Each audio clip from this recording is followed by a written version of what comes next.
हाँ? चलो देखो, सही मायने में अगर बोला जाए ना, तो इस चैप्टर में की आन मान शान यही टॉपिक है। मतलब अभी तक जो हमने पढ़ा वो शायद इजी था। क्यों? अरे थोड़ा सा इंटीग्रेशन वाला पार्ट को हटा दिया जाए, अगर हम उसके रिजल्ट्स याद कर लें। किधर से था? 4 3 2 नीचे, 4 3 2 इधर, फिर R R, sorry H H, सब में आर, नीचे पाई 8 3, सॉरी पाई 8 3 पाई। तो हम याद करके अपना काम कर लेंगे, है ना? ठीक है। मोशन ऑफ सेंटर ऑफ मास, जरा सा आप लोग इसको ध्यान से देखना। और जैसे मैं कह रहा हूं, तो पहला पार्ट क्या था इसमें? पोजीशन ऑफ सेंटर ऑफ मास पे सारे क्वेश्चन बने। m1 x1 plus m2 x2 divided by, add कर दिया, पहला पार्ट। दूसरा पार्ट में सर एक रिजिड बॉडी को ले रहे हो, तो उस रिजिड बॉडी का पूरा मास कहां पे कंसंट्रेटेड है? सेंटर ऑफ मास में। उस सेंटर ऑफ मास का मुझे क्या पता होना चाहिए था? कोऑर्डिनेट। और एक बार कोऑर्डिनेट पता चल गया तो फिर से वही घिसा पिटा फॉर्मूला। यही तक पढ़े है ना? अब जरा देखना, मोशन ऑफ सेंटर ऑफ मास बहुत अच्छा टॉपिक है, और क्वेश्चंस इससे आते हैं कंपटीशन में। ठीक है, वो सीधा नहीं पूछेगा जो उधर आसान आसान वाले थे, यहाँ से क्वेश्चंस बनते हैं। और आपसे जो क्वेश्चंस नहीं लग रहे वो इसीलिए लग रहे क्योंकि आपको ये टॉपिक नहीं आता है। इसके बाद क्वेश्चन लगने शुरू हो जाएंगे। पर आपको फीलिंग कैसे आएगा कि सर करना क्या है, उसको जरा सा सीखना और समझना। दो ही तीन बातों पे खत्म करूंगा इसको मैं। बाकी आप जितना प्रैक्टिस करोगे उतना आएगा। मोशन ऑफ सेंटर ऑफ मास, देखो जरा। बच्चा, अभी तक अपन ने पढ़ा था RCOM इज इक्वल टू, ऐसा पढ़ा था m1 x1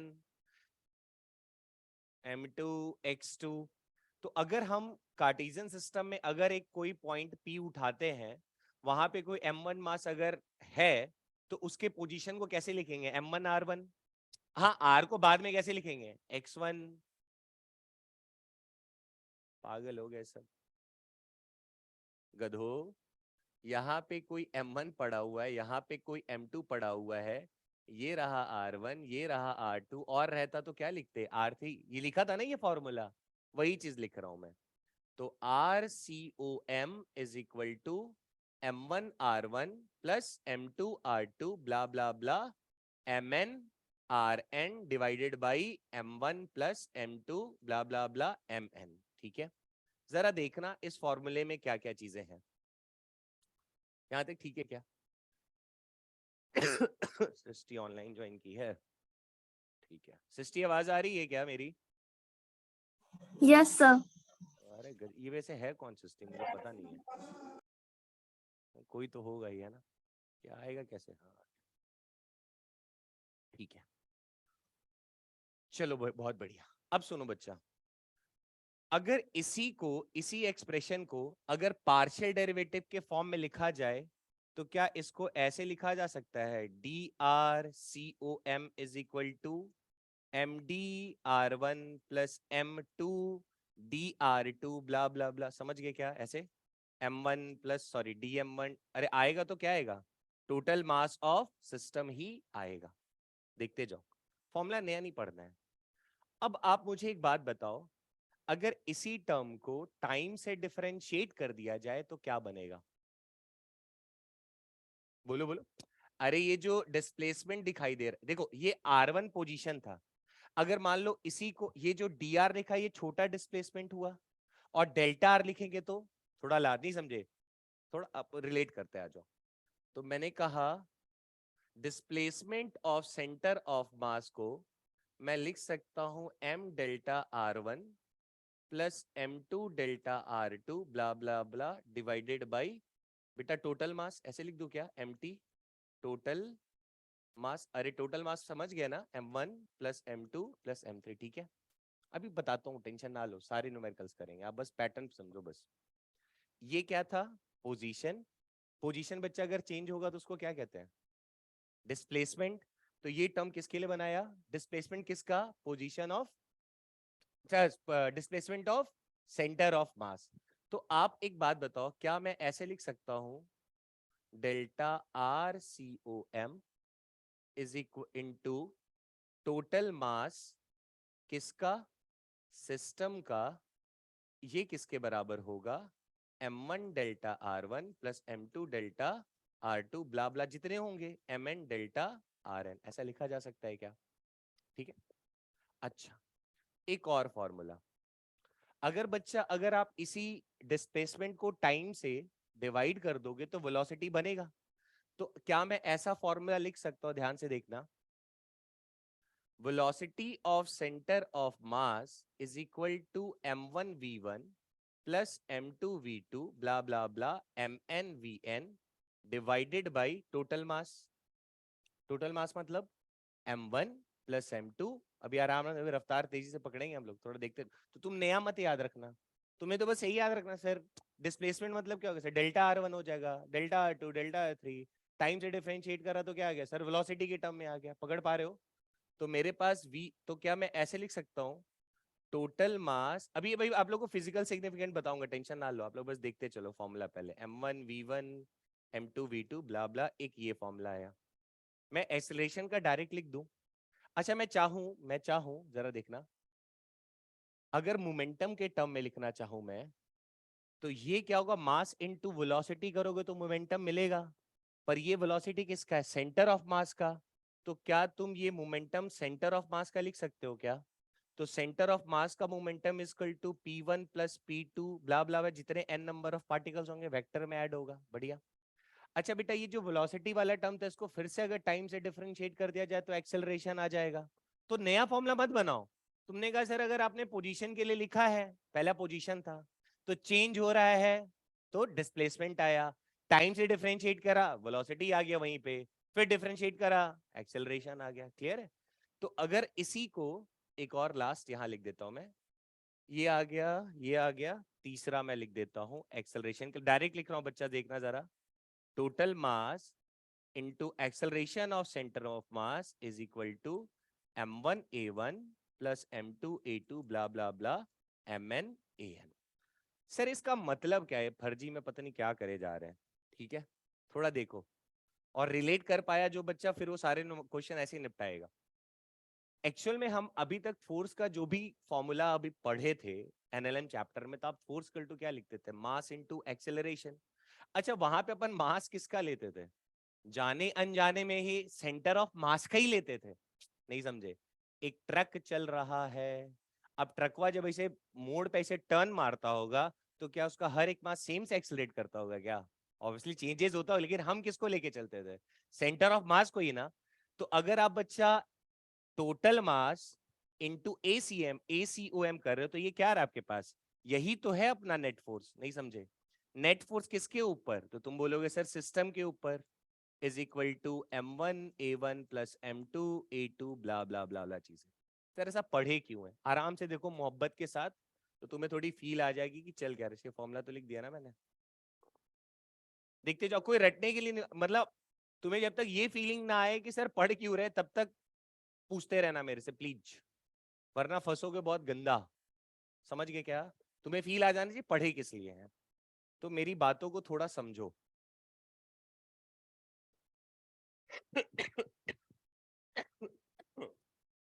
देखो, जैसे एक छोटा सा एग्जांपल से मैं आपको बताता हूं। मान लो बच्चा कोई एक m1 यहां पे पड़ा हुआ था इनिशियली, ठीक है, और कोई एक मास m2 यहां पे पड़ा था इनिशियली, ठीक है। मैंने आपसे ऐसा कहा कि यार मान लो ना ये m1 इनिशियल यहां पे पड़ा हुआ था, बाद में ना ये डिस्प्लेस होके इस तरफ डिस्प्लेसमेंट इसने मान लो कर लिया 5 यूनिट का या 5 मीटर का कुछ भी, और इस m2 ने डिस्प्लेसमेंट कर दिया इस तरफ मान लो 2 मीटर का, कितना, 2 का ऐसे कर दिया, ठीक है। तो अगर मासेस ने अपनी पोजीशन को चेंज करा तो क्या उसका सेंटर ऑफ मास भी चेंज होगा? इतना समझ में आता है हम लोग को? नहीं आता है? यार मैं यहां खड़ा, ठीक है, तुम सारे सांड एक तरफ, मैं एक तरफ। अब अगर अपनी जगह को छोड़ू और तुम अपनी जगह को छोड़ोगे, तो अभी जो मान लो तुम लोग एक पूरा सिस्टम, मैं एक पूरा सिस्टम, मतलब अकेला ही सिस्टम 100 के बराबर मान लो, तो तुम अलग मैं अलग, तो हम दोनों को अगर तुमको एक सिस्टम माना जाए और मुझे एक सिस्टम माना जाए, तो हम दोनों का सेंटर ऑफ मास कहीं तो होगा ना। तो वो तो हम पहले ही पढ़ चुके हैं। कहां पढ़ा था sir? Position of centre of मास में। कॉन्सेप्ट समझ में आया? अब अगर तुम लोग सारे ग्रुप में एक साथ कहीं इधर चल दिए, और मैं कहीं मूव कर गया, तुम उधर, तुम हो सकता है कि 2 मीटर पीछे चल जाओ, मैं हो सकता है 4 मीटर इधर खिसक जाऊं, या हो सकता है कि तुम 4 मीटर इधर खिसक जाओ, मैं इधर भाग जाऊं। अरे कहीं भी हिल सकते हैं कि नहीं हिल सकते हैं? जैसे ये M1 पहले यहाँ पड़ा हुआ था इनिशियली, बाद में ये 5 मीटर घिस के यहाँ आ गया, कुछ समझे क्या? और ये 2 मीटर घिस के यहाँ आ गया, तो क्या इसका जो सेंटर ऑफ मास का डिस्प्लेसमेंट होगा वो भी चेंज होगा कि नहीं होगा? लॉजिक समझ में? कुछ नया नहीं पढ़ने जा रहे हैं। तो अगर मैं आपसे पूछूं कि बताओ डेल्टा RCOM क्या होगा, तो तुम क्या बोलोगे? M1। कुछ समझे क्या? ये कितना डिस्प्लेस हुआ बच्चा? 5। वेक्टर में लिखना है ना, इसको क्या लिखोगे? आई कैप। तो यहां क्या लिख दूं? 5I cap. कुछ आया क्या समझ में? प्लस दूसरा मास बोलो, और ये किधर आया? नीचे। तो क्या मैं ऐसे लिख दूं? -2J cap. थोड़ा थोड़ा हवा लग रहा है ना, आराम से देखते जाओ। अपॉन दोनों मासेस को जोड़ दें, M1 प्लस M2। कुछ समझे क्या? तो अब इसको ना हम थोड़ी दूसरी भाषा में भी समझते हैं, आप इसको प्लीज रिलेट करिएगा, सर चल क्या रहा कहानी। अगर मैं बच्चा लिखता हूं डेल्टा RCOM और यहां MT लिखता हूं, MT बोले तो बच्चा तुम बोलोगे sir total mass of SYS system is equal to M1 delta R1 plus M2 delta R2। यही हुआ ना बच्चा यहाँ पे, कि ये 5 डिस्प्लेस हुआ इधर, ये 2 इधर डिस्प्लेस हुआ वेक्टर फॉर्म में। सर इसका मतलब क्या है? अब इसको जैसे मैं समझता हूं वैसे तुम समझो कि इसका तात्पर्य क्या है। कहता है कि जैसे अगर मेरे पास दो सिस्टम पढ़ा हुआ है, ठीक है, तो हम अगर मान लो चाहते हैं कि ये निकालना कि भैया टोटल सेंटर ऑफ मास का टोटल कितना डिस्प्लेसमेंट हुआ है, तो या तो आप इधर वाले सबको ऐड कर दो, नहीं समझे? M1 R1 सबको ऐड करके टोटल से डिवाइड कर दोगे तो आ जाएगा। या फिर इसका उल्टा बोलो कि सर आप सेंटर ऑफ मास का, सॉरी सॉरी सॉरी सॉरी, एक सेकंड, MT क्या है? Total mass. डेल्टा RCOM क्या है? Position of centre of. तो मेरे पास एक रिलेशन आ गया है ना कि टोटल मास को अगर सर आप मल्टीप्लाई कर दोगे किसके साथ? Change in position of centre of मास, तो उसका रिलेशन कुछ ऐसा बनता है। ठीक, थोड़ा रुको, इसमें मजा नहीं आएगा, मैं आपको इस वाले एग्जांपल से बताता हूँ। ये ठीक है? दूसरा एक एग्जांपल देखो, आराम से देखते चलो, आपको आ जाएगा समझ में मैं कहना क्या चाहता हूँ। देखो इसमें कोई दिक्कत तो नहीं है, सिंपल। अच्छा इसी तरह मैं बच्चा आपसे ये बोलूं कि मेरे पास एक मास M1 है जो इधर की तरफ 10 मीटर पर सेकंड से मूव कर रहा है, पहले रेस्ट पे था, ठीक है, ऐसा मान लो 10 से मूव, या मान लो मैं, हाँ चलो मैंने कह दिया इनिशियली रेस्ट पे था, अब 10 से मूव करने लग पड़ा। और दूसरा वाला जो M2 है, M2 मास, वो कुछ इस तरफ मूव करने लगा 5 मीटर पर सेकेंड से, ठीक है। तो इसके 10 इधर जाने और इसके 5 इधर जाने से क्या इसका जो सेंटर ऑफ मास की जो वेलोसिटी वो भी कुछ आएगी। तो कैसे निकालोगे बोलो? तो तुम बोलोगे sir velocity of centre of मास, अब तो समझ गए होगे, क्या कर देंगे बोलो? M1 10I cap plus M2 -5J cap upon M1 plus M2, ऐसा लिख सकते हैं शायद। क्या यही काम एक्सलेशन के लिए भी किया जा सकता है? ये तो टुच्ची सी बातें हो गई। अब आ जाओ मेन कहानी पे। अरे आजा रे, ठीक है।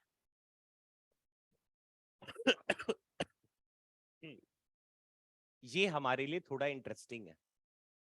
अगर मैं आपसे कहूं बच्चा acceleration of centre of mass multiplied by total mass of a system is equal to M1A1 plus M2A2, इसको ध्यान से देखना बच्चा, प्लस M3A3 ब्ला ब्ला ब्ला MNAN, ऐसा रहेगा क्या ये फॉर्मूला?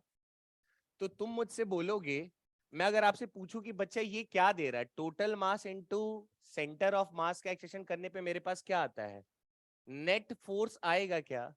और ये नेट फोर्स किस पे आ रहा है? तो तुम बोलोगे सर ये नेट फोर्स किसका है? तो तुम बोलोगे सर सिस्टम का।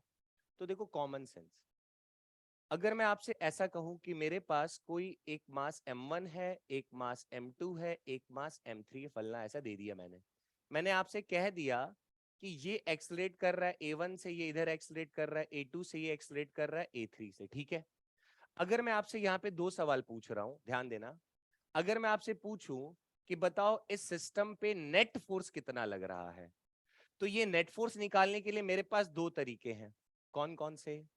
सर या तो आप इन तीनों का, इसका इक्वेशन अलग है। क्या कर रहा है जो है पीछे?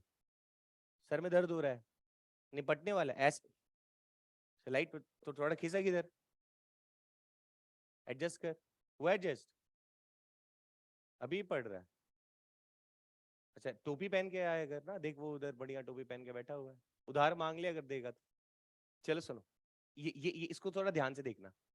तो अगर मैं आपसे कहूं कि एक M1 A1 से भाग रहा है, एक M2 A2 से भाग रहा है, एक M3 A3 से भाग रहा है, और मैंने सवाल पूछ दिया आपसे कि बताओ इस पूरे सिस्टम पे टोटल फोर्स कितना लग रहा है, तो हमारे पास दो तरीके सर निकालने के।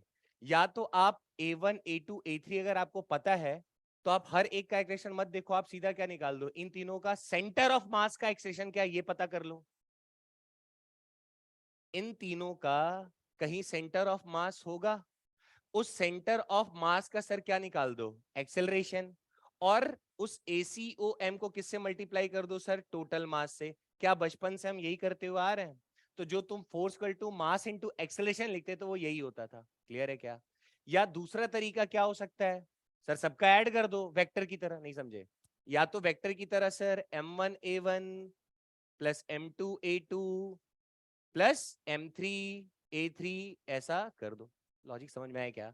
तो मेरे पास अगर मुझे दिखाई दे रहा है कि जरा सोचना, मेरे को दिख रहा है 10 लोग हैं, कोई इधर जा रहा है, कोई इधर जा रहा है, कोई इधर जा रहा है, दसों दसों डायरेक्शन में जा रहे हैं मान लो, सबका अलग अलग एक्सप्रेशन दिया हुआ है, और मेरे से पूछा कि इस पूरे दसों, दस समझ गए क्या, पूरे सिस्टम पे नेट फोर्स कितना लग रहा है ये कैलकुलेट करना है। तो मैं उसको दो भाषा में बोल सकता हूँ। एक तो कह सकता हूँ क्या करो, सबका इंडिविजुअल फोर्स निकाल के वेक्टर की तरह ऐड कर दो। लॉजिक समझ में आया?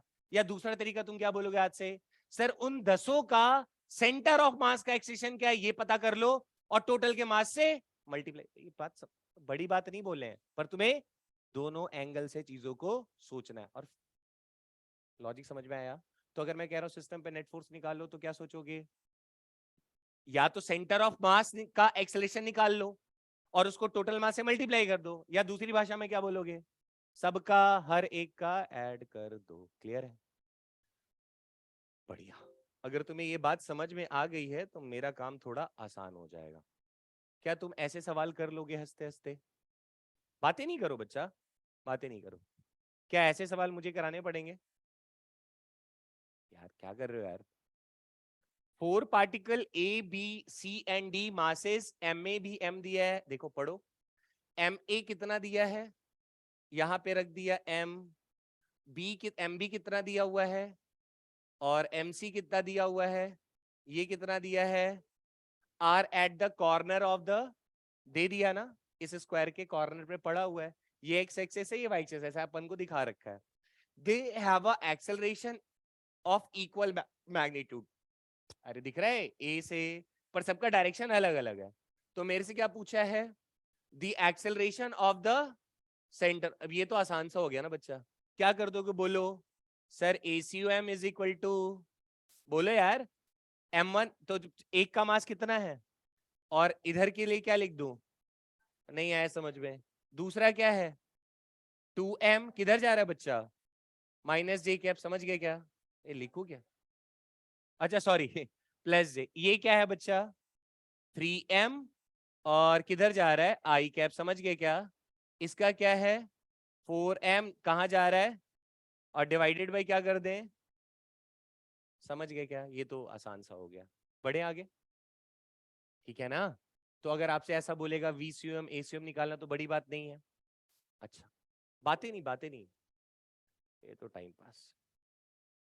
हाँ जी, ये है जिसको हमें कायदे से समझना है, और मैं एक लाइन बोलूंगा, अगर आपको वो समझ में आ गया तो आप आगे के सारे क्वेश्चन भन भन निपटाओगे। और ध्यान से सुनना, सारा ध्यान यहीं पे, एकदम ध्यान से। और इसको अप्लाई कैसे करेंगे वो ज्यादा इंपॉर्टेंट है। अब जरा स्टोरी सुनो। अभी आपको मैंने थोड़ी देर पहले पढ़ाया एक formula, total mass into ACOM is equal to M1 A1 plus M2 A2 blah blah blah MnAn, ठीक। और एक और फॉर्मूला जो हमारे लिए इंपॉर्टेंट है, that is total mass into VCOM। अब ये सब पता है ना कहां से आया है, M1A1 sorry M1V1 plus M2V2 blah blah ब्ला MnVn। और मोमेंटम के टर्म में लिखा जाए तो total momentum sorry momentum of centre of mass, और हर एक इंडिविजुअल को ऐड कर दो सबके मोमेंटम से, ठीक है। ये तीन बातें। अब जरा देखो और सोचो, लीनियर मोमेंटम कंजर्वेशन थ्योरम क्या कहता है, क्या क्या कहानी इसका जरा समझो।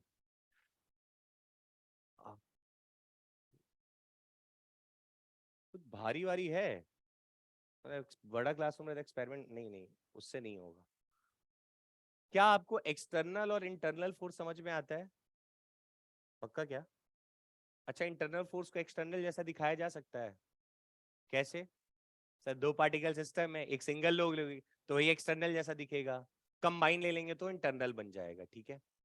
इंटरनल फोर्स का वर्क डन हमेशा जीरो होता है, क्यों? कैंसल आउट हो जाता है। और प्रैक्टिकली भी अगर आप कोशिश करोगे ना, जैसे अगर मैं आपसे बोलूं कि आप अपनी जगह छत पे जाओ, छत से एक बार पैर नीचे रखो और नीचे कूद जाओ, ठीक है। दौड़ते हुए नहीं, छत पे हो, अचानक से पैर ऐसे रखो और जाने की कोशिश करो। तुम्हें ऐसा लगता है कि तुम छत से जब नीचे गिर रहोगे तो तुम अपनी डायरेक्शन कभी चेंज कर पाओगे? कोई तरीका है? क्यों? बोलो बे, थोड़ा रियलाइज करो और सोचो। और अच्छा, बास्केटबॉल कितने लोग खेले हैं? कोई है बास्केटबॉल खेले? कोई नहीं खेला आज तक स्कूल में? थोड़ा बहुत खेली हो? थोड़ा खेला करो तो पता ज्यादा चलेगा। तो हाफ कोर्ट किसी ने मारा है कभी?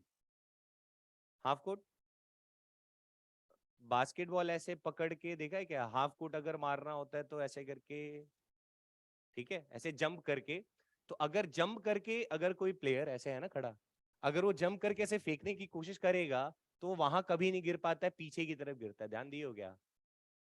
बंदूक देखे हो, गोली चलता है, ये पीछे की तरफ आता है क्या? पक्का क्या? अब जरा देखो, कहानी सुनो।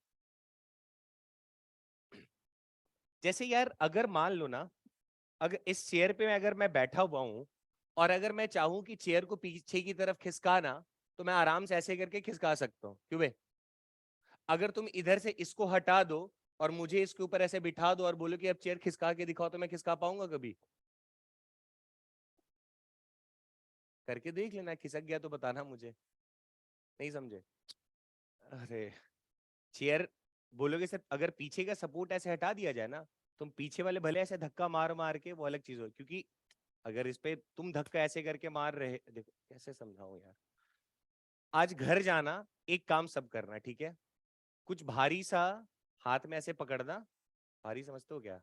कुछ भी भारी सा उठाना, या अभी रोड में जाते टाइम ही जो तुम्हारी औकात में हो, ठीक है।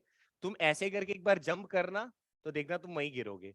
और उसके बाद जंप जैसी करके हवा में किसी चीज को ऐसे फेंकोगे ना आगे की तरफ, जोर से फेंकना, फूल की तरह नहीं, तो तुम देखना कि जो तुम्हारा शरीर होगा ना वो बैकवर्ड डायरेक्शन में जाएगा, ठीक है। अब मेरी बात सुनो जरा, चक्कर क्या है देखो। धीरे धीरे स्टोरी क्लियर होगी, प्रैक्टिकल होता तो ज्यादा मजा आता, बट यहाँ कुछ है नहीं, किसी को लेके ही फेंकना पड़ेगा। चलो देखो भैया, देखो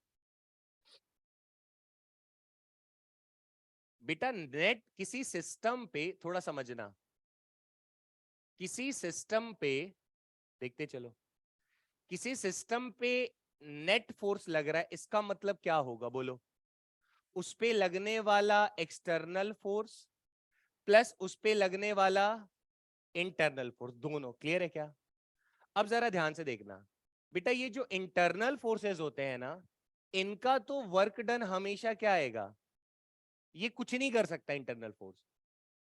जैसे अगर आप चेयर पे बैठे हो, तो तुम अगर चेयर, अगर तुम और चेयर, तुमको और चेयर को अगर मैं सिस्टम मान लूं, और अगर मैं तुमसे कहूं कि अब चेयर को पीछे की तरफ करके लेके जाओ, तुम कभी नहीं ले जा पाओगे। अगर मान लो इस टेबल पे ही मैं ऐसे बैठ जाऊं, अभी खींच ले रहा हूं ना यार आराम से, तो मैं बाहर हूं, तो एक्सटर्नली मैं फोर्स लगा के इसको खींच या धक्का लगा सकता हूं ना। अब इस पे अगर मैं खुद बैठ जाऊं, अब खींच लेंगे क्या? कहाँ है देख तो, पॉसिबल है? क्यों नहीं हो पा रहा है ऐसा?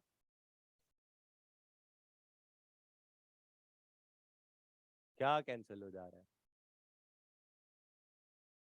90? अरे यार, हाँ जी, पॉसिबल है इस पे बैठ के इसी को खिसका देना या ऐसे कर पाना? नहीं हो पाता है। तो अगर देखो, तो जैसे अगर मैं थोड़ा देखना, तो सिनेरियो कैसा है थोड़ा देखना बच्चा। जैसे मान लो, थोड़ा समझो और कोशिश करो तुम्हें समझ में आए। अच्छा, मैं इसको क्यों लिखूं? हाँ जी, तो इंटरनल फोर्स का जो वर्क डन रहेगा वो हमेशा जीरो ही रहेगा, क्योंकि या तो दूसरी भाषा में बोल दो कि सर वो जो इंटरनल फोर्सेस होते हैं वो हमेशा एक दूसरे को क्या कर देते हैं, कैंसल आउट कर देते हैं। तो मैं ऐसा कह सकता हूं कि किसी सिस्टम में लगने वाला जो इंटरनल फोर्स वो हमेशा कितना रहेगा, जीरो ही रहेगा। ठीक है क्या? क्यों?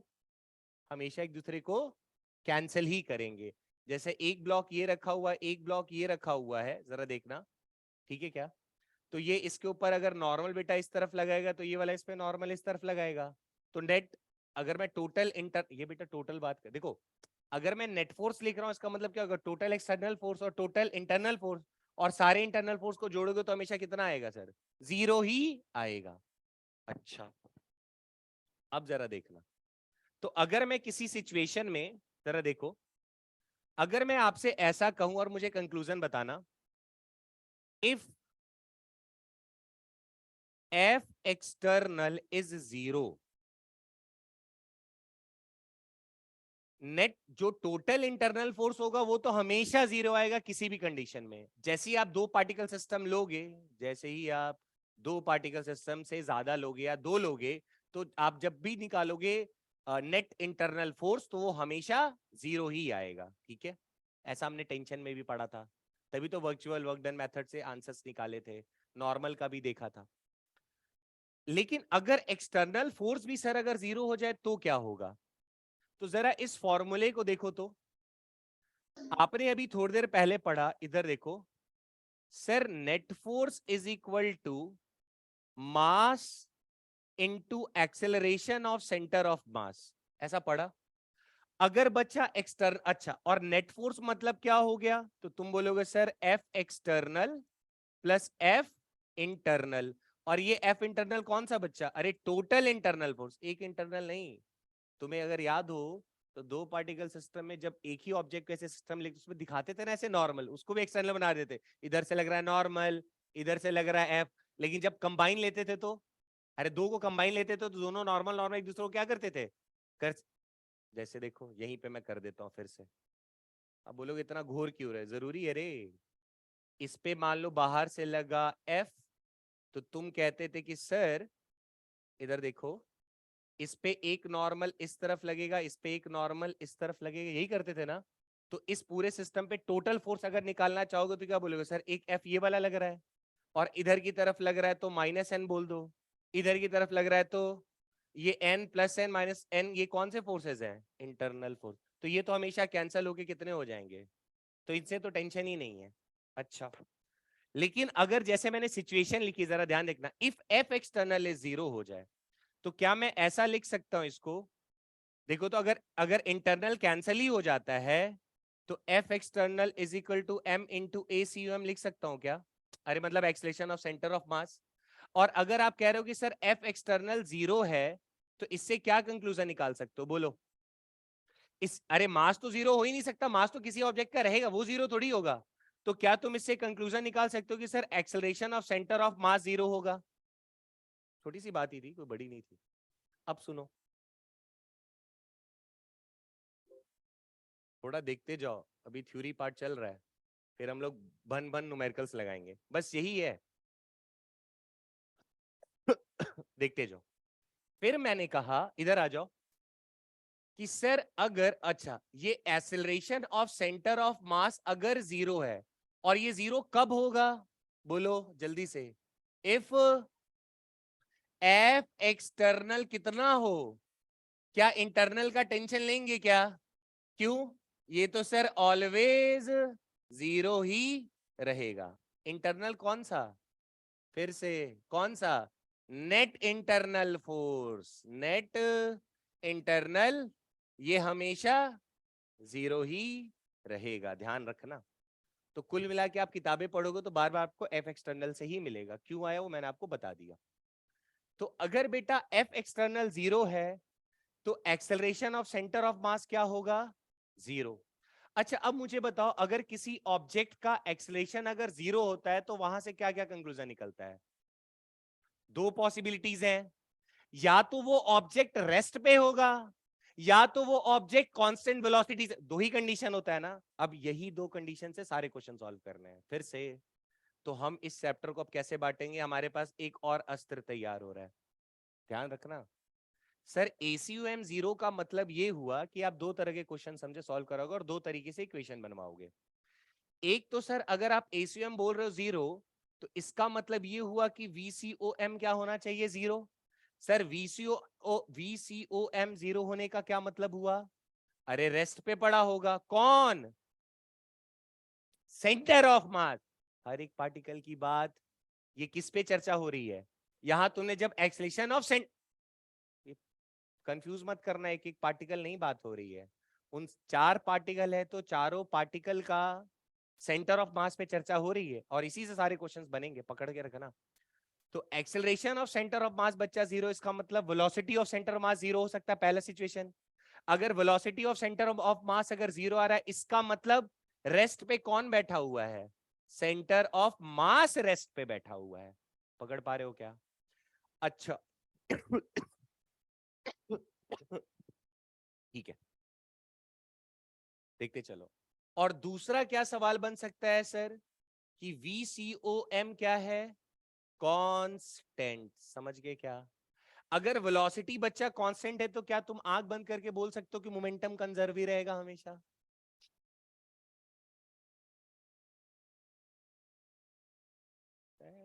चलो मैं प्रूव ही कर देता हूं। अब देखो क्या क्या कहानी, इसको जरा रिलेट करते हैं VCOM 0 का क्या तात्पर्य होता है। देखो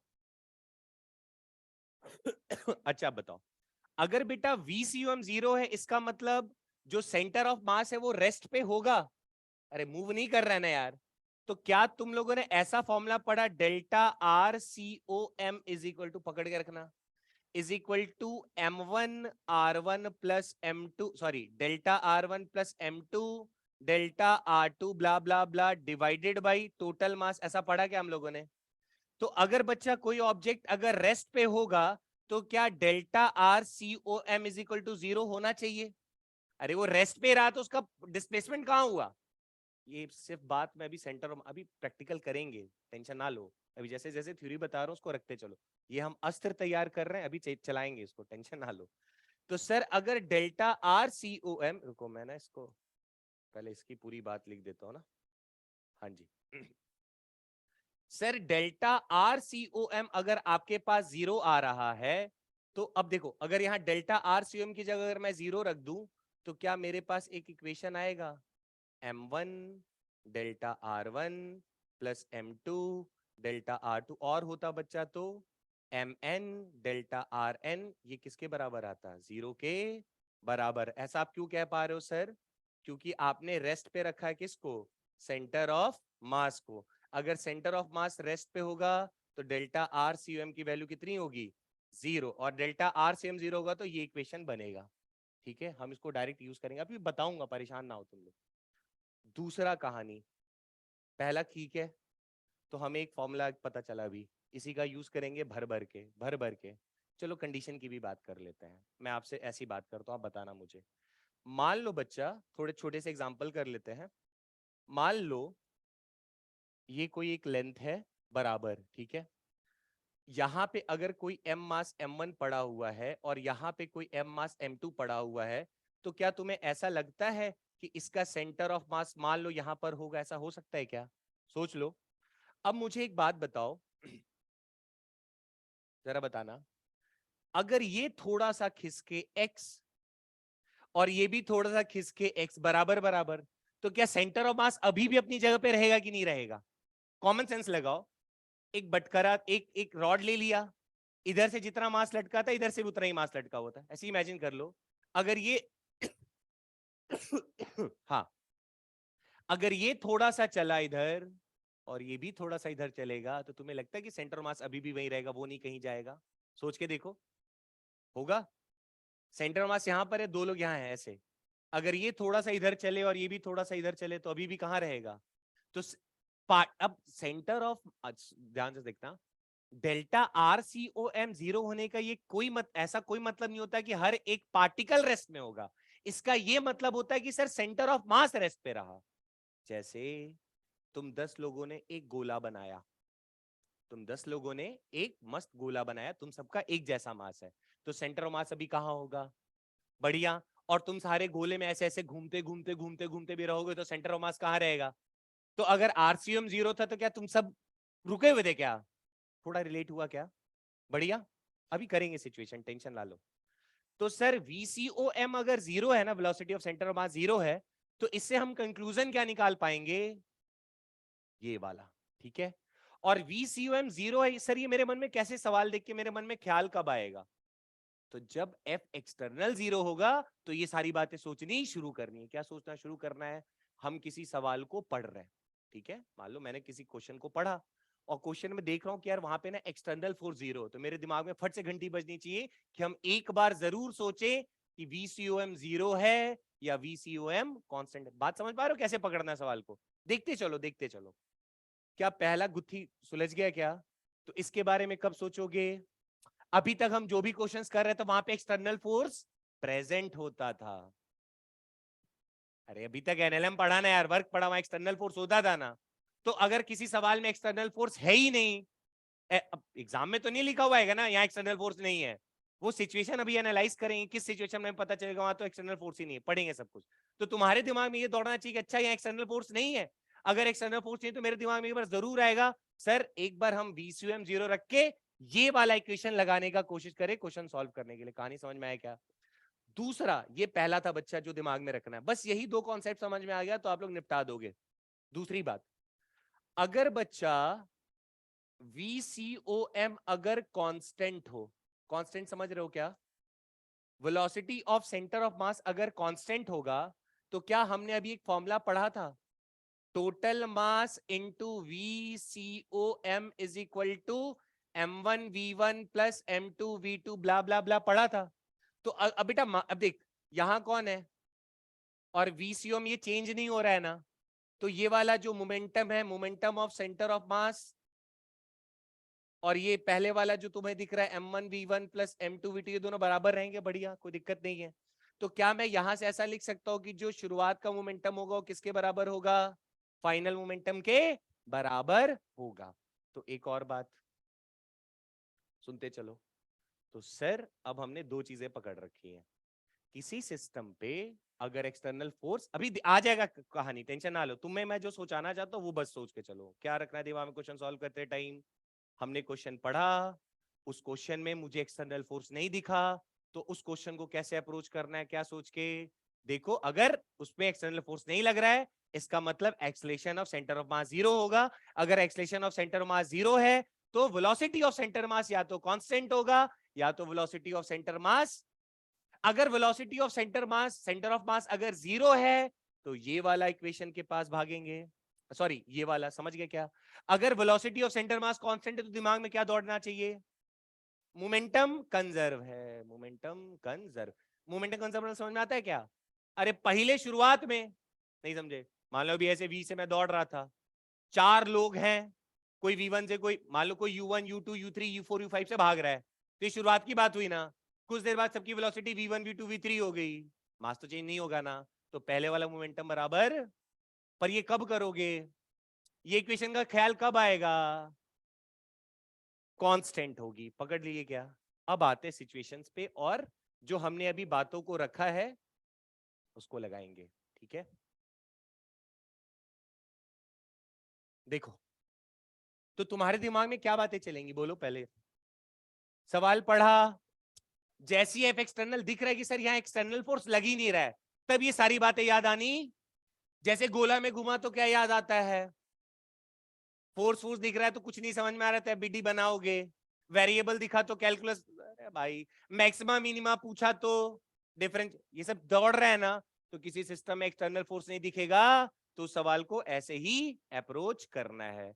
और ऐसे अप्रोच करना है तो उसको दो पार्ट में, सर दो ही तरीके से सवाल बनेंगे, या तो VCM रेस्ट पे होगा या तो VCM कांस्टेंट भाग रहा होगा। समझ गए क्या? अच्छा सर रेस्ट पे ना हो, कांस्टेंट ना भाग रहा होगा, तब क्या करेंगे? सिंपल करेंगे जो कर रहे थे, कौन सा? VCOM is equal to M1V1 plus M2, नहीं समझे? अरे फिर ACOM is equal to M1A1 plus M2A2। समझ गए क्या? तो इस टॉपिक के कितने तरह के क्वेश्चन हो गए बचवा, बोलो?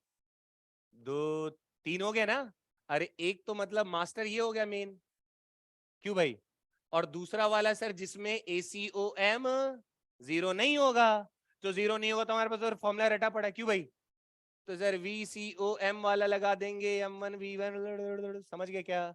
और दूसरा RCOM वाला लगा देंगे, तीसरा ACOM वाला लगा देंगे। समझ गए क्या? इससे बाहर सवाल नहीं बनते, लेकिन सारी कहानी सर हमें तो पता चलना चाहिए ना। तो तुम्हें मैंने तो जो भी सवाल आएगा, अभी जितने क्वेश्चन है आगे सब में यही सोचना है। तुम्हें अगर अच्छा प्रो बनना है, HCB उठाओ, अब निपटा दो। अरे इक्वेशन लिख लिख के छोड़ दो ना यार, अभी टाइम नहीं है, कल ग्रेविटेशन फिर पढ़ेंगे। तो आज जाके इसके क्वेश्चन दो चार बार, और जो मैंने अभी बकवास करा है ना तकरीबन 1 घंटे से लगभग, यही इंपॉर्टेंट था। अब आते हैं क्वेश्चंस पे कि जो हमने सीखा, और जैसे मैंने बोला सब वही सोचेगा, जो मैंने बोला है वही सोचेगा। दिख रहा है इधर? अगर VCOM जीरो है तो ये वाला सोच लेना, VCOM जीरो नहीं है कांस्टेंट है तो आ गया रे ये वाला, ये वाली, अरे कहाँ गया? हाँ ये P इनिशियल बराबर कब? जब VCOM, बस इतनी बात दिमाग में रखो और सारे सवाल बनेंगे, गारंटेड है। आ जाओ भैया पढ़ो। Find displacement of the plank when the man reaches opposite end. The length of a plank is L. Masses of man and plank, क्या क्या लिख दिया रे यार, बहुत गंदा अंग्रेजी लिख दिया। इसका M है ना, और प्लैंक का मास बेटा कितना है? कैपिटल M, बरोबर है क्या? और यहाँ लिखा नहीं है बट मैं लिख देता हूँ, ये जो ब्लैंक और ये जो सरफेस दिखाई दे रहा है तुम्हें, ये कैसा है? फ्रिक्शन लेस है, ठीक है क्या? तो ट्रेडमिल देखे हो क्या? अभी कई लोग के घर में होगा, अमीरों के यहाँ है ना, है क्या कोई अमीर? सारे गरीब बैठे हुए क्लास में। अच्छा फोटो में देखे, वीडियो में वो भी नहीं देखा? अच्छा मैं सही तो बोला, ट्रेन में, अरे वो दौड़ने वाला है यार, तो उसमें दौड़ते दौड़ते दौड़ते दौड़ते अपन पहुंच जाते हैं घर, क्यों बे? ये वो पीछे आ रहा होता है, अरे अरे आता है ना भाई। तो अब जरा ऐसे सोच, सीन सीन देखो क्या होगा।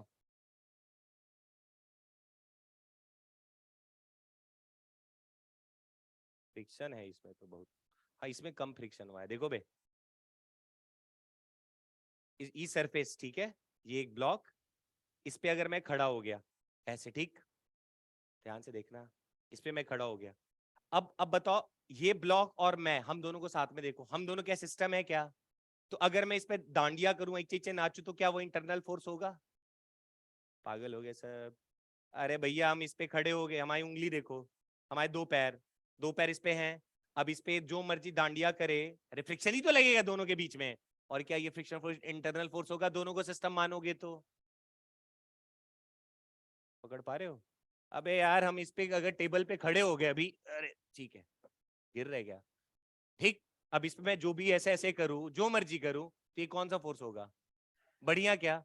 तो हम समझ रहे हो, अगर ये मस्त स्मूथ रहता, अरे सरफेस रे, तो अगर मान लो अगर ये रफ है, बढ़िया है ना, अरे मतलब जमीन और जो कि ऑलरेडी रफ है, तो मैं इसमें आराम से चल पा रहा हूं, क्यों? अच्छा तुम लोग कभी गिरे हुए हो? कभी हम लोग दौड़ वड़ के जा रहे होते हैं, अगर मान लो पेपर वगैरह भी अगर आ जाए ना पैर पे, अरे वो कोचिंग वाले बांटते ना बाहर, IIT की तैयारी करें, वो बहुत मस्त चिकना सा होता है, तो तुम दौड़ के जा रहे हो, तुम्हारे पैरों के नीचे आ गया वो, तो तुम कैसे गिरते हो? छितराते हो ना कैसे? अरे पैरवा इसे, कुछ समझे क्या? अब सीन देखो क्या होगा। तो अब हो क्या रहा है कि सर आपके और इनके बीच में तो फ्रिक्शन फोर्स है इन दोनों में, तो क्या वो फ्रिक्शन फोर्स इंटरनल है एक्सटर्नल है? कैसे पहचान रहे हो इंटरनल है?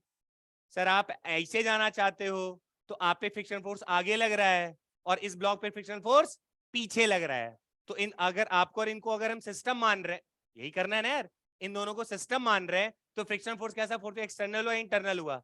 और अपन ने पहले ही पढ़ रखा, टेंशन कैसा होता है, एक्सटर्नल सॉरी एक्सटर्नल फोर्स होता है कि इंटरनल होता है टेंशन? इंटरनल। नॉर्मल कैसा होता है, एक्सटर्नल फोर्स की इंटरनल फोर्स? फ्रिक्शन फोर्स कैसा होता है, एक्सटर्नल होता है इंटरनल होता है? अरे वाइस वर्सा नहीं लग जाता है, इस पे इसे लगता। अरे यार अभी तक वही नहीं समझ में आया। पक्का क्या? बढ़िया। तो अब बताओ, अगर इस पे ऐसे चलने की कोशिश की जा रही है तो ये आगे क्यों बढ़ पा रहा होगा? सर इस पे क्या लग रहा होगा, फ्रिक्शन फोर्स किधर की तरफ, आगे, और इस ब्लॉक पे फ्रिक्शन फोर्स किधर लग रहा होगा, पीछे लग रहा है ना भाई। और ये दोनों कैसे फोर्स हो गए, इंटरनल। और internal force, total internal force कितना, किसी सिस्टम पे इंटरनल फोर्स हमेशा कितना रहेगा? तो ये इस पे ऐसे ऐसे दांडिया करके अगर जा भी रहा है तो क्या इस सिस्टम पे भी कोई एक्सटर्नल फोर्स लग रहा है? समझ पाए क्या? तो अब यहाँ पे सीन कैसा हो, तू समझ पा रही है? ये देखो, ये ऐसे थोड़ा पीछे सरक रहा होगा, समझ पा रहे ऐसे? अब जरा देखो, थोड़ा ध्यान से और मोहब्बत से देखना और रिलेट करने की कोशिश करना। बच्चा इसके इस आदमी, ये आदमी जब आगे की तरफ चलने की कोशिश करेगा तो कहोगे कि सर ये आगे इसलिए बढ़ पा रहा होगा क्योंकि इस पे क्या लग रहा होगा, फ्रिक्शनल फोर्स। ये भी नहीं आ रहा समझ में। तो ब्लॉक पे फ्रिक्शनल फोर्स किधर लग रहा होगा, और ये फ्रिक्शनल फोर्स कैसे फोर्स है, इंटरनल फोर्स। समझ गए क्या? अगर हम ब्लॉक और इस आदमी को एक सिस्टम मान रहे तो इंटरनल फोर्स कितना आएगा सिस्टम पे?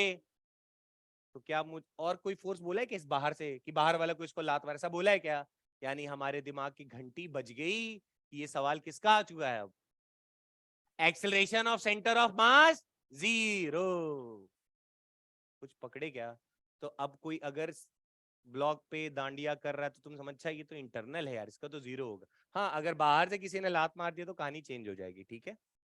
अच्छा, तो सर यहां पे इंटरनल फोर्स जीरो, मतलब ACOM जीरो। अगर ACOM जीरो मतलब सर VCOM या तो कांस्टेंट होगा या तो VCOM। ठीक है यहां तक? अब जरा रिलेट करते हैं। अब तुम्हें क्या लगता है कि ये जब चल रहा होगा तो सीन कैसा बन रहा होगा? ये जब आगे, अच्छा बताओ, इसको इस छोर से किस छोर तक पहुंचना है, देखो तो। Find the displacement of the plank when the man reaches opposite end of the plank। मतलब ये आदमी जब इस कोना से इस कोना में जब पहुंच गया तो प्लैंक पीछे कितना खिसका होगा, आपसे ये पूछा सवाल। नहीं समझे? अरे जैसे अगर हम टेबल, अगर मान लो टेबल और सरफेस के बीच में अगर फ्रिक्शन ना होता, और मैं ऐसे, अभी देखो फ्रिक्शन है तो मैं आराम से जितना लेंथ होगा उतना ही चलूंगा ना। लेकिन क्या होगा जरा सोचो तो, अगर टेबल और सरफेस के बीच में फ्रिक्शन ना होता तो मैं पैर ऐसे आगे बढ़ाता तो मेरा फ्रिक्शन फोर्स मुझे आगे ले जा रहा है ना, और एक फ्रिक्शन फोर्स किस पे लग रहा है, टेबल पे। वो फ्रिक्शन फोर्स को किधर ले जाता? नहीं समझ में आया क्या? कुछ रिलेट कर पाए क्या? ये जब अपने कदमों को यहां रख रहा है तो इस पे तो फ्रिक्शन इधर लगा, बट इसके ऊपर फ्रिक्शन फोर्स किधर लगा, इधर लगा क्या? और जबकि यहां इन दोनों के बीच में तो कोई फ्रिक्शन है, मतलब रफ सरफेस नहीं है, स्मूथ है ना। तो ये तुमको लगता है टेबल इतना पीछे थोड़ा खिसकेगा? कुछ छापा लगा। तो अब बताओ, क्या इस लड़के को अभी भी ये क्या है, एल लेंथ चलेगा या उससे कम चलेगा? उतना ही चलेगा कि कम चलेगा? कॉमन सेंस लगाओ, ये है जरा देखो, समझने वाली चीज ही है। अरे इधर देखो बच्चा, ये कोना है, अब इसको छोड़ दो, यहां से यहां तक चलना है मुझे, उस पार जाना है, यहां से यहां तक चलना है।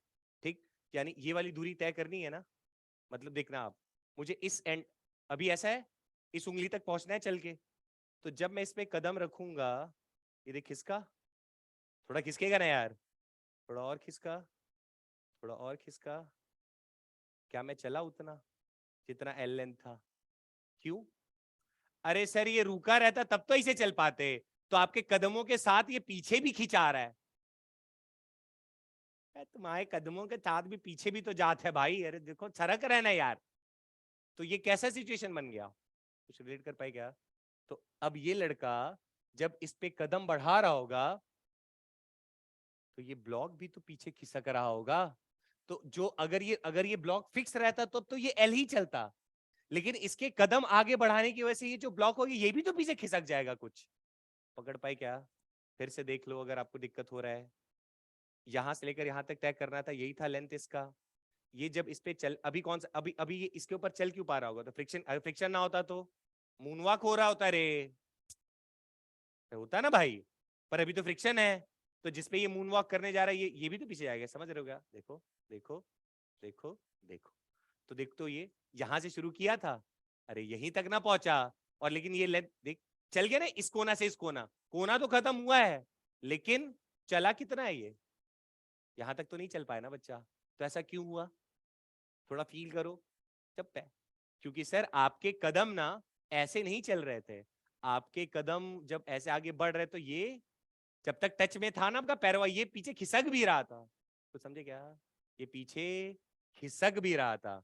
अगले कदम में ये थोड़ा और खिसक गया, अगले में और। तो हम कितना चले बे? इतू सा ही तो चले। आया समझ में? देख लो। तो अब क्या होगा बताओ जरा मुझे। तो सीन ऐसा बना बच्चों, आराम से देखो, किसी को नहीं आ रहा तो पूछ सकते हो फिर से। एक धागा था, ठीक है, आ गया क्या? पक्का? शुक्र है। तो जैसे ऐसे भी सोच लेते, मान लो एक धागा तुमने पकड़ रखा था, एक धागा मेरे हाथ में था, ठीक है, और मुझे धागा पकड़ के तुम तक चल के आना था। एक तो ये तरीका हो सकता था।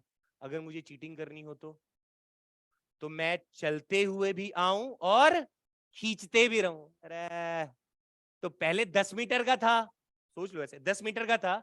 अगर मैं ईमानदार होता तो पूरा ऐसे करके 10 बार ऐसे ऐसे करता, तो 10 बार में आ जाता ना हाथ में धागा। कुछ समझे क्या? या फिर मैं ईमानदार होता तो मैं चलता केवल ऐसे एक एक पकड़ते पकड़ते 10 तक चला, ठीक। दूसरा सिचुएशन फील करो। सर आप क्या कर रहे हो ना, एक ऐसे खींच ले रहे हो और एक कदम खुद रख ले रहे हो। कुछ समझे क्या? फिर अगली बार दो खींच ले, एक खींच लेते और एक चले, तो कितनी बार में कवर हो जाएगा? 5 में ही होगा। अब थोड़ा समझ में आया क्या? आराम से देखना। तो सर सीन क्या बनेगा? ये जो ब्लॉक है, देखो आप ना इसको प्लीज ऐसे मत पढ़ना कि क्वेश्चन होगा इसे इसे कर देंगे, ये फिजिक्स नहीं है, इसीलिए क्वेश्चंस नहीं बनते हैं। ये आपको जब तक अंदर से फील नहीं आएगा, हाँ सर अगर कोई ऐसी चीज पे पांव रखा जाए जैसे सड़क फिसल रहा होगा, तो हम जब हमारे बीच में नहीं रहे, सरफेस सरफेस, ये रहा ब्लॉक, ये रहे हम इस पे ऐसे चल रहे, अगर ये फिक्स रहता तो जितना बड़ा हो तो उतना ही चलना पड़ता। लेकिन अगर ये नीचे से फिसल सकता है, तो सर आप जब आगे बढ़ रहोगे तो इसको भी पीछे खींच रहोगे। नहीं समझे? समझे क्या रे? ये पीछे गया तो यहां कदम पड़ गया ना। ठीक है, पक्का आ गया। तो अब बताओ, तो मान लो बच्चा, ये जो तुम्हारा ब्लॉक है, ये ब्लॉक कुछ पीछे इतना खिसक गया, एक्स, जरा पकड़ना, ब्लॉक कितना खिसक गया? एक्स। बढ़िया।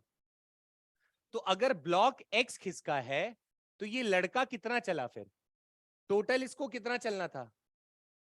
ब्लॉक कितना खिसक गया, तो ये कितना चला लड़का? केवल एल माइनस। आया? देख लो। तो अब मुझे ये बताओ, क्या इसके सेंटर ऑफ मास में कोई फर्क पड़ा होगा?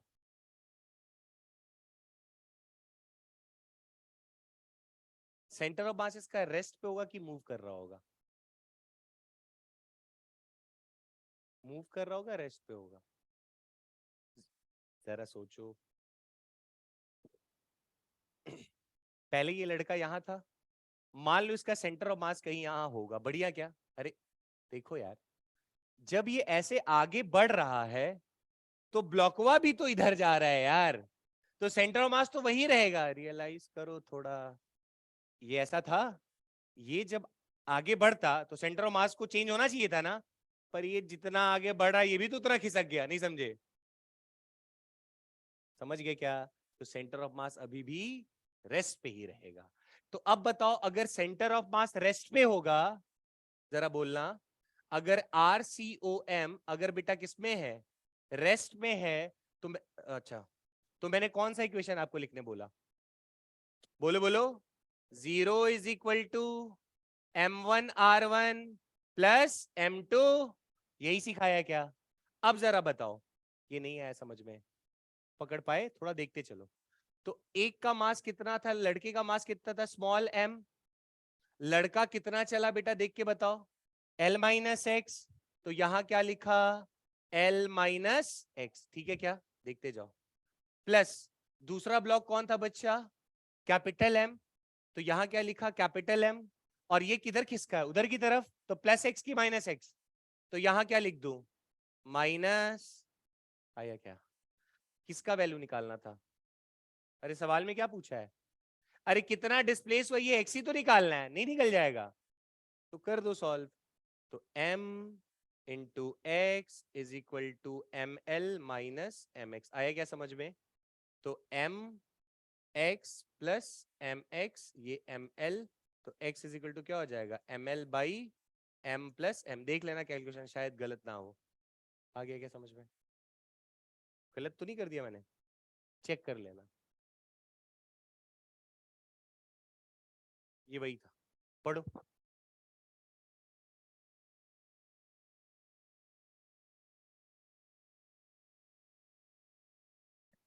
Two boys of mass 40 and 60 kg are standing at the opposite end of the boat of length, पकड़ते जाओ, 8 मीटर। चलो, तो एक बोट बना लिया ऐसा, ठीक है? और ये बोट की जो लेंथ है बच्चा, वो अपन को दे दिया कितना इन्होंने, 8 मीटर, ठीक है? एक लड़का है इधर मान लो खड़ा, कितने का, 40 केजी का। दूसरा लड़का बहुत मोटा है रे, 120 केजी का। अच्छा, बोट का इतना दिया था, सॉरी सॉरी सॉरी, ठीक है ठीक है ठीक है। कितने का है, 60 केजी का, बढ़िया क्या? और ये बोट खुद कितने का है, 120।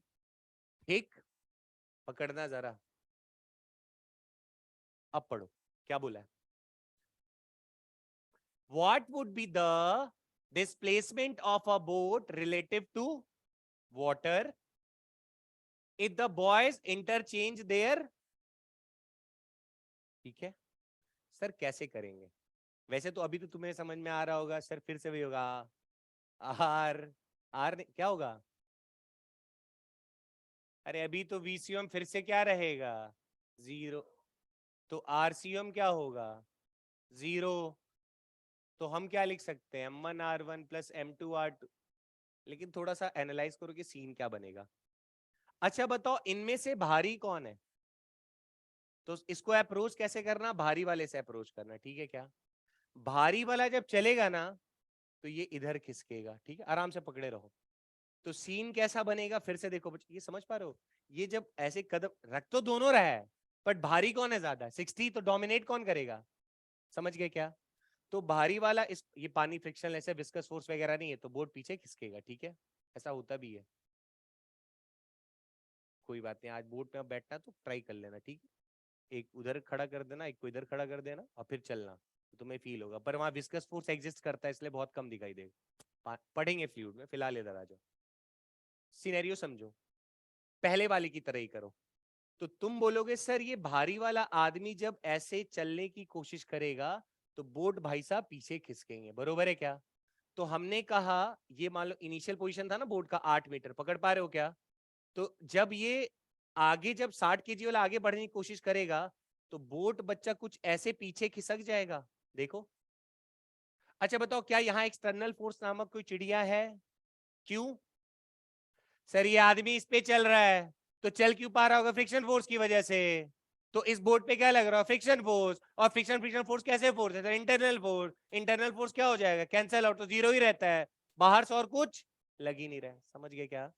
यानी ये उसी का सवाल है, क्वेश्चन एग्जाम में नहीं दिया रहेगा, तुम्हें खुद पकड़ना पड़ेगा। तो हम पहचान, यानी आप समझ गए, सर सिस्टम पे कूद के उसी का सवाल पूछेगा, तो ऐसे ही करना है सवाल। देखते चलो।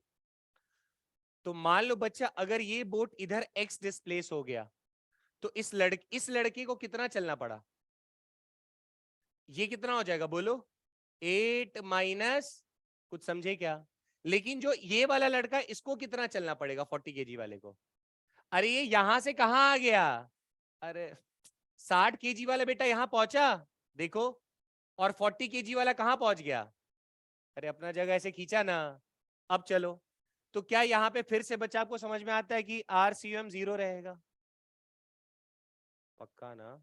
चलो, तो अगर ऐसा है, एक बात बताए तुम्हें, जब भी डिस्प्लेसमेंट वाला सवाल पूछेगा ना, एक्सटर्नल फोर्स नहीं होगा, तो अगर तुम्हें ज्यादा समझ में नहीं आता है तो M1R1 plus M2R2 plus M3R3 plus M4R4 equal to 0 रख देना। अगर तुम विजुअलाइज नहीं कर पा रहे हो चीजों को कि सर एक सिस्टम पे एक आदमी ऐसे चल रहा आगे की तरफ, तो दूसरा वाला इधर चलना चाहिए था, पर ये तो इधर खिसक रहा है ना यार, तो ये अगर आगे आया सेंटर ऑफ मास की तरफ तो ये भी तो आया ऐसा। नाउ इस पे एक सांड खड़ा, सांड जब आगे बढ़ रहा है तो यहां वाले अगर मान लो इस तरफ कोई मास होता तो उसको भी आगे बढ़ना चाहिए था, तब तो सेंटर ऑफ मास वहां एग्जिस्ट करता ना, करता कि नहीं? पर इस बार क्या हो रहा है, सांड जब आगे बढ़ रहा है तो बोट इधर वाले एंड को तो ऑलरेडी इधर खींच दे रहा है ना यार। विजुलाइज हुआ थोड़ा? ऐसे भी तो सेंटर ऑफ मास अपनी जगह पर ही रहेगा। तो जब दूरी वाला सवाल पूछेगा तो पकड़ के चेप देना, ये जिसको कम समझ में आ रहा है, ज्यादा आ रहा है तो आप मजे लो और क्या। तो अब चलो लिखते हैं जरा, 60 kg बोलो, 60 बोलते जाओ इनटू मास, कितना जा रहा है बेटा, ये कितना चला, 8 माइनस इस तरफ ना, ध्यान रखना इसका इधर है, तो 60 into 8, sorry 8 minus x plus बोलो दूसरा कौन है, ये लड़का है ना, लड़का का कितना है बोलो, 40 इंटू प्लस में कि माइनस में, नहीं आया रे, अरे गधो इधर वाला तुमने क्या किया था, एक सेकेंड, इधर डायरेक्शन को प्लस में लिया था ना 80 माइनस एक्स को, तो इधर को किसमें लोगे, -8 प्लस एक्स, ये वाली दूरी कहाँ गई, ये 8 प्लस एक्स पकड़ में आ रहा है क्या, अरे इधर प्लस तो इधर माइनस ले लो ना यार, तुम्हारी मर्जी कोई फर्क नहीं, एक को प्लस तो एक को माइनस। और बोर्ड का बताओ, बोर्ड किधर गया, अरे बोर्ड भी है रे, इधर गया ना, तो इधर को प्लस लिया था माइनस लिया था, इधर को माइनस, तो यहाँ क्या लिख दूं बोलो, प्लस 120 इंटू कितना माइनस, और ये सब कितना होना चाहिए था, अच्छा। और देखो मैं ऐसे नहीं करता, लेकिन अगर आपको चीजें समझ में आ गई होंगी तो जैसे ही आपको RCM दिखा कि सर रेस्ट पे रहेगा, तो इधर वाला बराबर इधर सीधा लिख दिया करो, नहीं समझे? अभी ये माइनस दिख रहा है क्या, ये माइनस दिख रहा है क्या, तो उधर जाता तो प्लस नहीं हो जाता, तो इधर वाला बराबर, अरे नहीं दो, तो सीधा लिख दो क्या, 60 into 8 minus X is equal to 40 into 8 plus X, और ये क्या हो जाएगा प्लस 120 इंटू एक्स, समझ गए क्या? तो उसको सॉल्व करके एक्स की वैल्यू निकालेंगे। कुछ समझ में आ रहा है ना कैसे चल रहा है? आगे आ जाओ, ये तुम्हारे लिए होमवर्क, ठीक है? गधो बोर्ड की जगह आदमी बिठा दिया है बस, खत्म। मैन ABC 40 50 और समझ गए क्या, 40 50 60।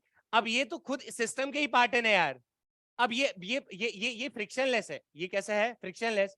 अब भारी कौन है बे, 40 की 60 वाला, तो खिसकेगा कौन, ये इधर खिसकेगा, और खिसकाने वाला कौन होगा, फ्रिक्शन फोर्स, तो वही फ्रिक्शन फोर्स इस पे लग रहा है, वही फ्रिक्शनल फोर्स, अरे दोनों पे लग रहा है ना यार फ्रिक्शनल फोर्स, तो इंटरनल फोर्स हो गया, यहाँ एक्सटर्नल फोर्स है ही नहीं, जब एक्सटर्नल फोर्स नहीं है तो एक ही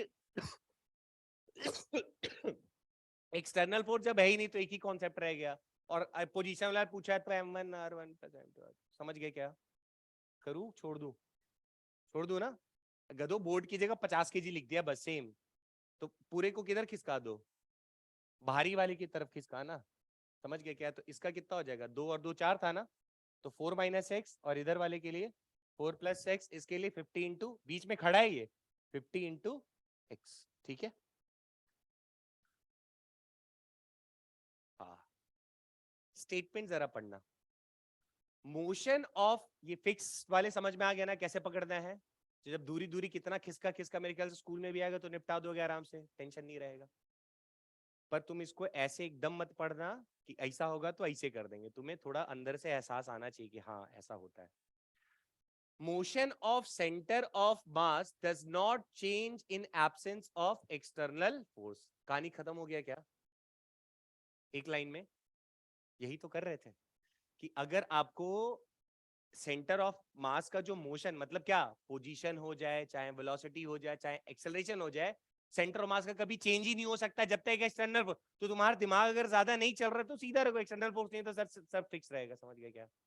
ठीक है, एग्जाम्पल जैसे एक्सप्लोजन क्वेश्चन आएगा देखेंगे, ठीक है, बम फटने वाला, collision, platform mass cases, gun bullet cases, recoil of atom, mutual, बहुत सारे सब, इस सब पे न्यूमेरिकल्स बन सकते हैं। रुको पढ़ो।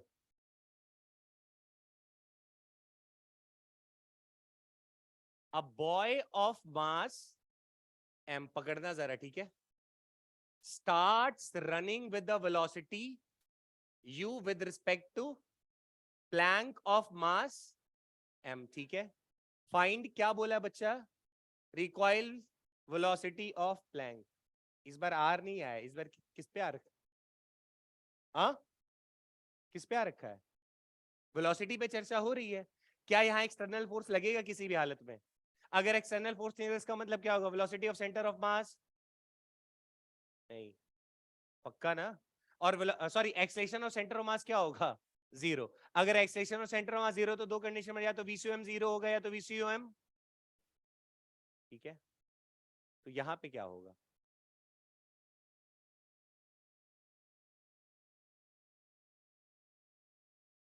क्या होगा, जीरो होगा, कांस्टेंट होगा?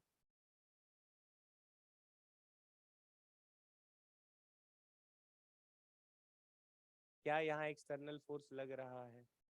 तो जब एक्सटर्नल फोर्स लग ही नहीं रहा तो उसके मोशन में कोई फर्क नहीं पड़ेगा, ठीक है।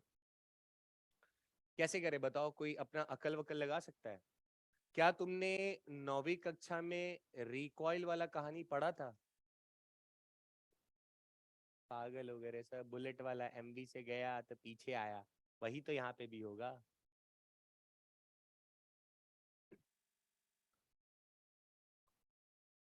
देखो बच्चों, थोड़ी बातें और पीछे आ जाओ, इसको मैं यहाँ मॉडिफाई कर देता हूँ थोड़ा, वरना तुम लोग कंफ्यूज आ जाओगे, है ना? यही था क्या केस? हाँ,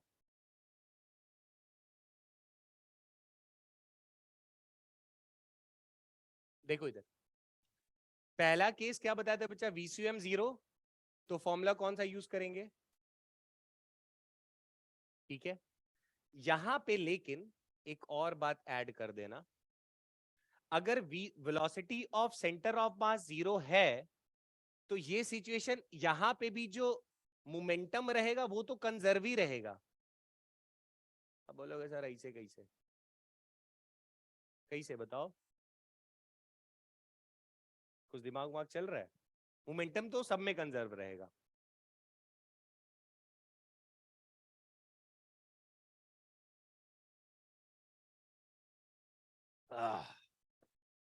कुछ सोचो,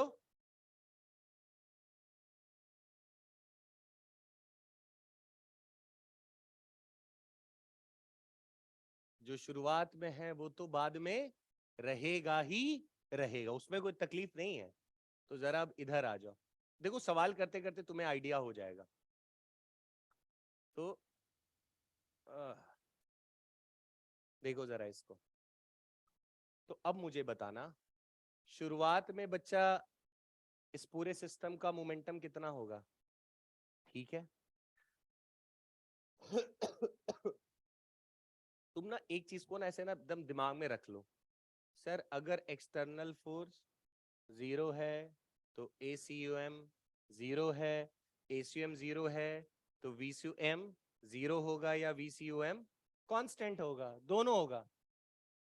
और जब सर जब हमसे सवाल पूछेगा पोजीशन वाला, थोड़ा पकड़ना, जब सवाल पूछेगा ये कितना खिसका ये कितना खिसका, तो M1R1 plus M2R2 plus M, उसको निपटा देना। और अगर वो वाला नहीं रफ्तार वाला पूछेगा तो क्या सोचना है, सिर्फ और सिर्फ मोमेंटम कंजर्व कर दे। नहीं समझे? जैसे ही वेलोसिटी वाले क्वेश्चंस आएंगे, इधर मैं लिख दूं क्या, हाँ, जैसे ही वेलोसिटी बेस्ड न्यूमेरिकल्स आएंगे, आपके दिमाग में सिर्फ एक ही चीज रहना चाहिए, क्या, कि सर वहां पे अगर हम एक्सटर्नल फोर्स जीरो जैसे ही देखेंगे वैसे ही बस क्या कर देना है, P initial is equal to P final. पकड़ ले गए क्या? और जब हमसे आर वाला पूछेगा वो तो समझ में आ गया, वो कर लेना। अब चलो लगाते हैं यहाँ पे बिना दिमाग खर्चा किए। देखो इधर बोलो जरा, शुरुआत में ये किसमें है और ये भी किसमें है? ये पी इनिशियल हुआ, बाद का बताओ। अरे एम कितना से भाग रहा है इधर, तो ये ब्लॉक किधर जाएगा, कितना से? ये भी नहीं आ रहा तुम लोगों को समझ में। तो M U plus M into, नहीं समझे तो क्या आ गया, M U is equal to, अरे सब सेम ही जैसा लिख दिया क्या, ये कैपिटल एम है ना बच्चा ठीक है, तो v इज इक्वल टू क्या आ गया, M you upon capital M. समझ गए क्या? अब जरा फील भी ले लो। तो अब जरा आप खुद ही सोचो, जो इसका सेंटर ऑफ मास होगा, सेंटर ऑफ मास, और तुम अगर किसी v रफ्तार से आगे बढ़ रहे हो तो वो भी तो v रफ्तार से इधर ही आ रहा है, समझे क्या? एक ब्लॉक है, सेंटर मास यहाँ पड़ा हुआ था, तुम अगर v रफ्तार से इधर की तरफ भाग रहे हो तो तुम इस प्लैंक को भी तो उतना ही रफ्तार से इधर खींच रहे हो, कुछ समझे क्या? ठीक, पढ़ो, सोच के बताओ।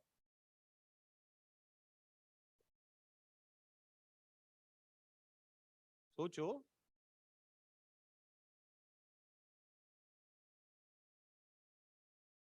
जीरो ही होगा ना बच्चा।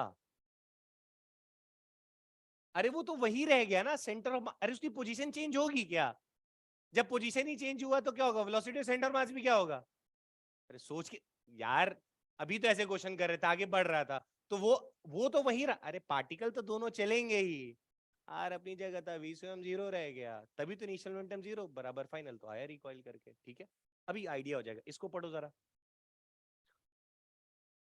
पढ़ो पढ़ो। कुछ समझे क्या? नहीं, बाउंसर। देखो तुम्हें मैंने अस्त्र बता दिया है, पोजीशन वाला जैसे ही पूछे क्या करोगे, m1r1 प्लस m2r2, ज्यादा नहीं दिमाग चल रहा है तो। और वेलोसिटी वाला जैसे ही पूछे तो p initial is equal to, चलो लगाओ, initially boy and a cart moving with the velocity, नहीं समझे? शुरुआत में ये बॉय और कार्ट ऑलरेडी यू से अभी मूव, रेस्ट पे नहीं था, पहले ही मूव कर रहा था। फिर पढ़ो क्या बोला है, boy jumps with the velocity, चलते हुए में से ये भैया कितना से कूद गए, समझ गए क्या? तो जब ये v से बच्चा से कूदने की कोशिश करा होगा तो क्या इसके ऊपर इधर की तरफ फ्रिक्शनल फोर्स लगा होगा, और क्या इसके ऊपर इस कार्ड के ऊपर फ्रिक्शनल फोर्स इधर लगा होगा? तो अगर इस पे फोर्स लगा, फ्रिक्शनल फोर्स लगा, तो क्या इसकी रफ्तार अब चेंज हुई होगी कुछ कार्ड की? नहीं समझे? चलते हुए उस पे इंजन लगा हुआ गाड़ी से नहीं कह रहे हैं हम, ई मत कहना बाइक था हम सर कूदे, बाइक तो उतना ही से चल रहा था, अभी उसमें एक्सटर्नल फोर्स लग रहा है, किसका? इंजन का रे, समझ गए क्या? तो तुम क्या करना, भाई को आगे बिठाना साइकिल पे और उसको कहना मार साइकिल चला, समझ गए क्या? एक बार उसने पैंडल मार दिया और मार के उसने छोड़ दिया, उसके बाद कभी देखो साइकिल चलता, साइकिल से जब पीछे को उतरने की कोशिश करता तो डिसबैलेंस होता है, नहीं ध्यान दिए हो, है ना, बेचारा धमला जाता है। काहे?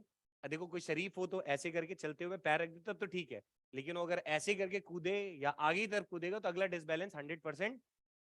ट्रेन की छत से कूदने से ट्रेन डिसबैलेंस नहीं होता है, साइकिल से कूदोगे तो होगा। काहे बे? अबे साइकिल में इंजन नहीं लगा हुआ है भाई जो उसको मेंटेन करके रखे। ठीक, आ जाओ। तो भैया ये साइकिल ही समझ लो, है ना? तो अभी तो यू से पहले ऑलरेडी चल रहा था ये भी और ये भी, तो ये जब इसके ऊपर से कूदेगा तो क्या इसकी वेलोसिटी में कुछ चेंज आएगा? क्या वही वेलोसिटी पूछा गया मेरे से, find the velocity of a cart after jump, समझ गए क्या? तो मान लो अब इसको थोड़ा एनालाइज करना आराम से, देखो हमें कुछ नहीं समझ में आ रहा, क्वेश्चन किसका पूछा है? अरे वेलोसिटी का पूछा है ना, क्या एक्सटर्नल फोर्स है? सर नहीं है सर, और कुछ नहीं समझ, जैसे ही देखो एक्सटर्नल फोर्स ने तेरा दिमाग नहीं चल रहा है तो कम से कम कंजर्वेशन ऑफ मोमेंटम लगा दो, पी इनिशियल बराबर क्या लिख दो, पी फाइनल। इनिशियल मोमेंटम कितना होगा जल्दी बोलो, जब तक नहीं कूदा है, क्या? Capital M plus small M into U, सीधा लिख दूं क्या? अरे इसका भी क्या होता कैपिटल, अरे इसका मास कितना है कैपिटल एम और इसका मास कितना है स्मॉल, तो एम इंटू, दोनों का सेम था यार, एम इंटू यू। बढ़िया, देख लो ये क्या हो गया इनिशियल मोमेंटम। बाद में देखो सिचुएशन कैसा हुआ होगा, जरा सोचना। बाद में जब ये लड़का, ध्यान से देखो, ये लड़का जब कूद गया होगा तो मान लो बच्चा इसकी रफ्तार कुछ हो गई v1, ठीक है, और मुझे ये v1 ही निकालना है रे, यही v1 निकालना है, ठीक है। लड़के की रफ्तार कूदने के बाद कितनी होगी, कौन बताएगा? कितने से कूदा है भैया? v से ना, बट किसके रिस्पेक्ट में? और हमें आंसर कहां से बताना है? ग्राउंड से। अरे भाई सब, अब थोड़ा रिलेटिविटी पे आ जाए। चलो मैं लिख के दिखाता हूं। बाद का ना, जब कूदा है, जब कूदा है तब का वेलोसिटी चाहिए ना मुझे, किसके रिस्पेक्ट में? ग्राउंड के रिस्पेक्ट में। और दिया क्या देखो तो, boy jumps with the velocity with respect to, अच्छा बस यही है, ठीक है, एडिट नहीं किए, विद रिस्पेक्ट टू लिख दू काट, ठीक है। काट था ना भाई, ये क्या था? काट ही था ना, हाँ ठीक, कहाँ, हाँ काट था, ठीक है। तो जरा देखना, नहीं तो बहुत आसान बन जाएगा ना फिर। तो देखो जरा, तो वेलोसिटी ऑफ बॉय, देखना ध्यान से, विद रिस्पेक्ट टू काट, कितना दिया हुआ तुम्हें? अरे वी दिया हुआ यार, पढ़ो ना। तो velocity of boy with respect to cart का क्या मतलब होता है? Velocity of boy with respect to cart, sorry C लिखू ना इसको मैं, cart is equal to velocity of boy with respect to ground minus velocity of cart with respect to ground। ये आता है समझ में क्या आप लोग को? पढ़े ना बहुत, V A B equal to. तो जरा देखो इसको ध्यान से, मुझे क्या चाहिए? कंजर्वेशन ऑफ मोमेंटम निकालना है ना। तो कूदने के बाद इस लड़के की कितनी रफ्तार है वो चाहिए ना मुझे। मतलब मुझे क्या चाहिए? Velocity of boy with respect to ground, यही चाहिए ना, समझ गए क्या? और velocity of boy with respect to cart ये कितना दिया था? अच्छा पहले इसको लिखते हैं, आ जाओ। तो v b g is equal to v b c minus, sorry plus v c g, ऐसा आएगा क्या? देखो, और velocity of boy with respect to cart कितना था? अरे वी बी सी बताओ ना, वी किधर की तरफ है, दिख रहा है? तो यहां क्या लिख दिया? लिख दिया क्या? दूसरा क्या? Velocity of cart with respect to ground. तो कार्ट की ये तो निकालना है ना बच्चा मुझे कि ये v1 कितना है। अभी मुझे नहीं पता कि इसका डायरेक्शन इधर है या इधर है, किधर भी हो सकता है। तो सर मैं इधर मानूं या इधर मानूं? तेरा जिधर मन करे उधर मान ले। तो मान ले तूने इधर माना और आंसर नेगेटिव में आ गया तो कह देंगे इधर नहीं जा रहा, किधर जा रहा है? इधर जा रहा है, समझ गए क्या? अगर पॉजिटिव आया तो बोल देंगे इधर ही जा रहा है, समझ गए? तो यहाँ पे क्या लिखूं बोलो? प्लस, मैंने इधर माना था ना, प्लस क्या लिख दूं? v1। ये क्या आ गया बच्चा? Velocity of boy with respect to, आ गया क्या? तो चलो अब मुझे बताओ फाइनल मोमेंटम क्या होगा? कार्ट का मास कितना था बोलो? तो कैपिटल एम, और ये कितनी रफ्तार से जा रहा है? क्या यही v1 मुझे निकालना है? पकड़े रहो, यही v1 निकालना है ना। प्लस लड़का का मास कितना है? Small m. और लड़के के पास कितनी वेलोसिटी आ गई है? v प्लस v1, नहीं पकड़ पाए? तो यहां क्या लिखा? v प्लस, कुछ समझे क्या? आया? और इन्हीं दोनों को बराबर करना है ना यार।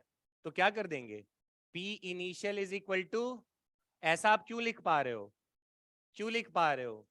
क्योंकि यहाँ पे एक्सटर्नल फोर्स 0 है। यही था इस चैप्टर में। तो तुम्हें चैप्टर चिल्ला चिल्ला के यही नहीं कहेगा कि आप ये लगाओ, आपको बस ये पकड़ना है कि सर अब जैसी सेंटर ऑफ मास का इतिहास में नाम लिखा जाएगा तो तुम्हारे दिमाग में दो चीजें आनी चाहिए। एक जो M1 X1 पढ़ा था, वहां पे एक थोड़ा कहानी सेंटर पे रख के, और दूसरा क्या कहानी याद रखना है? सर एक वैरायटी के और क्वेश्चन फिजिक्स में एग्जिस्ट करते हैं कि अगर हम कोई भी चैप्टर पढ़ रहे हो, अगर वहां पे एक्सटर्नल फोर्स जैसी चीजें ना दिखे तो ये करना है, समझ गए क्या? अरे यही करेंगे, ठीक है। तो अब बताओ क्या अब तो यार बेकार है अब नहीं, capital M plus small m into u is equal to mv1 plus mv plus v1। तो वेरिएबल यहाँ पे कौन है यार? अरे एक ही है ना वेरिएबल, बाकी सब तो दिया हुआ था देखो। अरे ये v1 ही तो वेरिएबल है। अरे capital M m u v m, अरे सब तो दिया बस ये कैपिटल M था रे, v नहीं दिया हुआ है। अरे v1 ही तो निकालना है भाई। हाँ अच्छा ठीक, आ गया क्या समझ में? सॉल्व कर लोगे, पर इसको निकालते हैं जरा। चलो छोड़ो हटाओ, पढ़ो, मजे लो, बस मजे लो, जो कह रहा हूं वही सोचो, बस पढ़ो क्या लिखा हुआ है। 2 person each of mass m are standing on a two extreme of a railroad car, ठीक है। और इसका मास कितना दिया हुआ है? अच्छा रेलरोड कार ऑफ मास, अच्छा ठीक है, resting on a smooth track, ठीक है, स्मूथ ट्रैक पे चल रहा है, बढ़िया, अच्छा सवाल है, पढ़ो मजे आ जाएंगे तुम्हें, पढ़ो। The person on the, I think ये लेफ्ट है और ये राइट है, बढ़िया। A person on the left jump, अब the person on the left jump to the, अच्छा ये लेफ्ट में ही कूद गया, चलो उधर कूदा, और राइट, अच्छा आगे पढ़ते हैं ना पहले। With a speed with respect to the state of the car, अरे जैसा ये था पहले, पहले रेस्ट पे रहा रे, तो ये कितने से कूद रहा है? यू से, इसके रिस्पेक्ट में, ध्यान रखना। फिर क्या बोला है? There after the other person jump to the right with the same horizontal speed u with respect to the state of the before his jump. Situation समझना, बहुत मस्त सवाल है। Find the velocity of a car after both the person have jumped off. Situation समझ में आई क्या?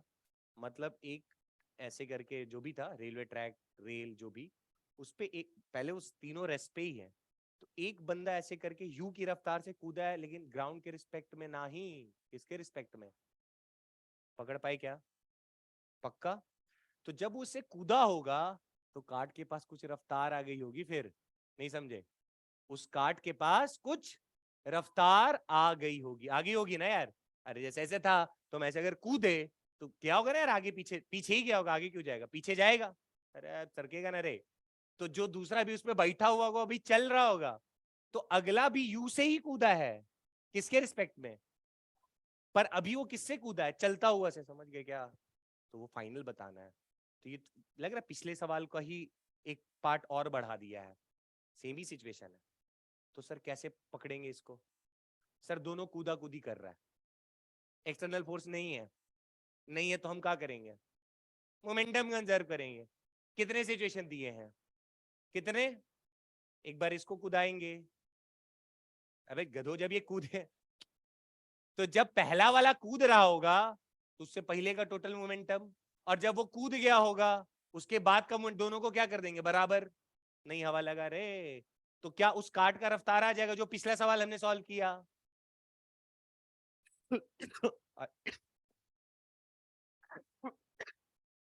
समझे क्या? और दूसरा सवाल कौन सा हो गया? ये वाला था क्या? नहीं, दूसरा ये पढ़े थे हम लोग, ये दूसरा वाला, अरे इधर देखो, अरे सॉरी, ये पहला वाला सिचुएशन ऐसे ही वही है क्या? नहीं, अरे रुको यार,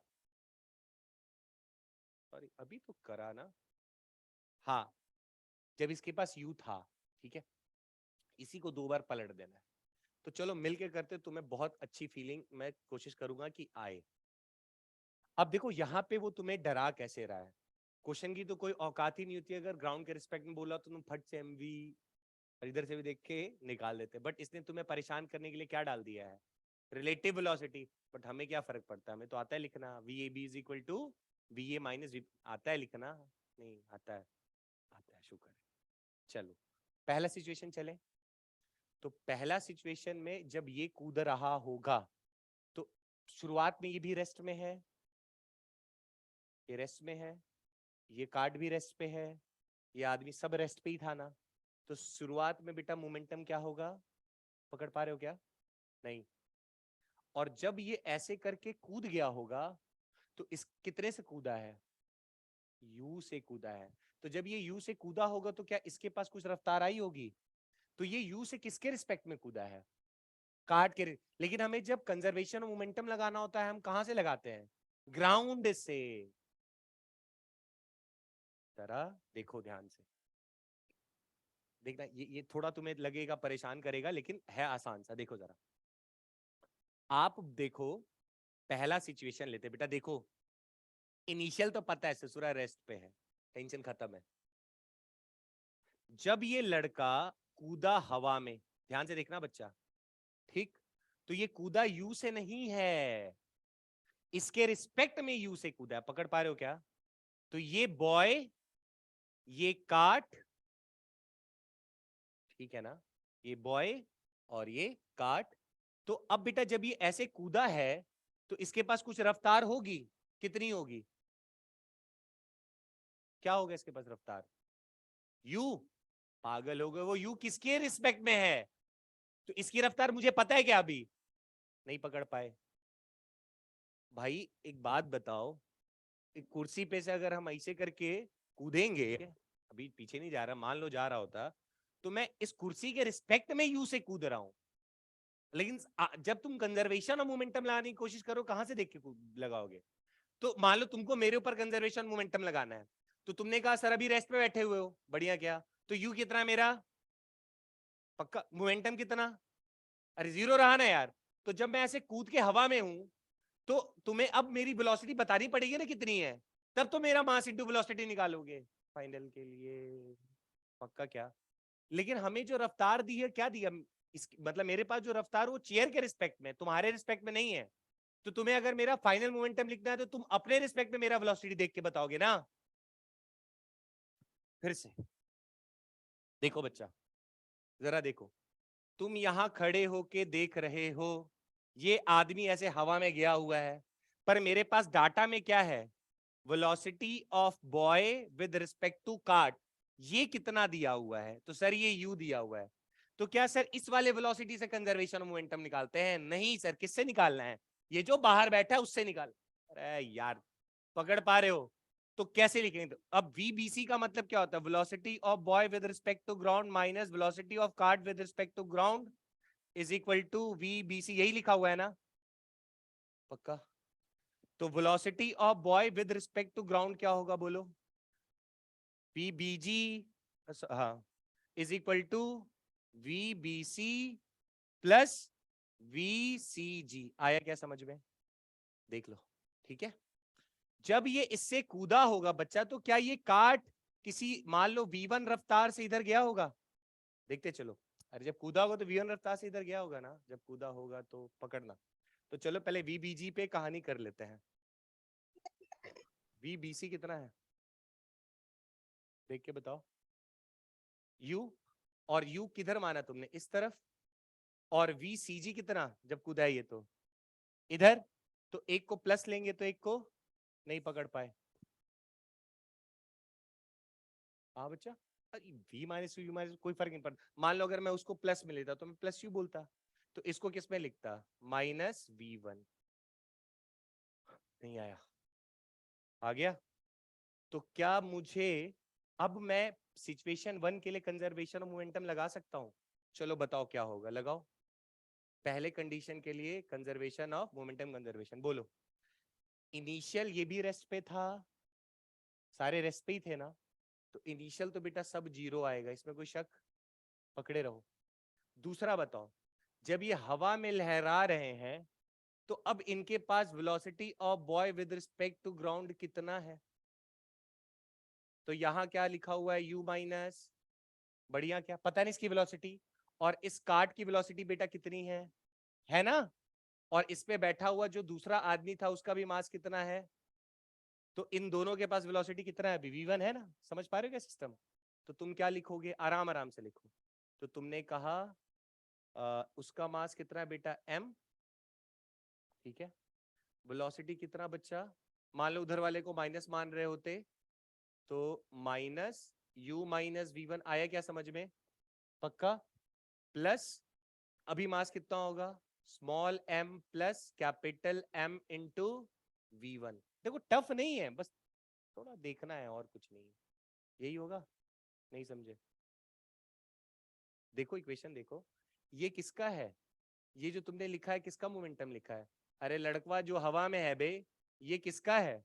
अरे काट जो किधर जा रहा है? v1 से, और इस पे एक m मास का लड़का खड़ा है। समझ गए क्या? तो यहां से बेटा हम v1 की वैल्यू निकाल सकते हैं आराम से। चलो निकालो, इसको उधर भेज दो। तो m into u minus v1 is equal to m plus m into v1 आएगा क्या? ठीक है, इसको सॉल्व करो तो mu minus m, small m था ना ये, into v1 is equal to small m v1 plus capital M v1 आएगा क्या? तो जरा v1 ये v1 इसमें और v1 इसमें है, small m v1 small m v1, तो ये क्या हो जाएगा बच्चा? 2m v1 दिख रहा है क्या? और इसको अगर उधर लेके चले जाए तो m small m u minus capital M v1 निकालना है यार। तीन तीन v1 कहाँ से आ गए? अच्छा तीन तीन ही आएंगे क्या? एक मिनट रुको, थोड़ा कैलकुलेशन देखने दो, एक second. Minus M v1 plus M v1 बेटा कितना हो जाएगा? और ये भी है ना,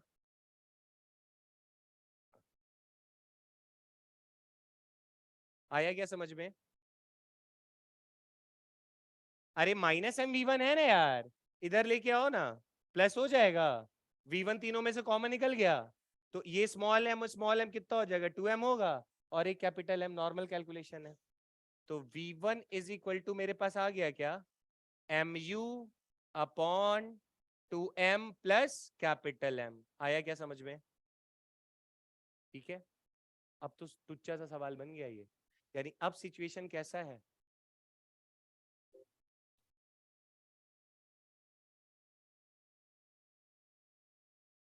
चीजें टफ नहीं है, आपने एक रिलेटिव और कंजर्वेशन मोमेंटम के अलावा कुछ नहीं की, वही तो की है ना।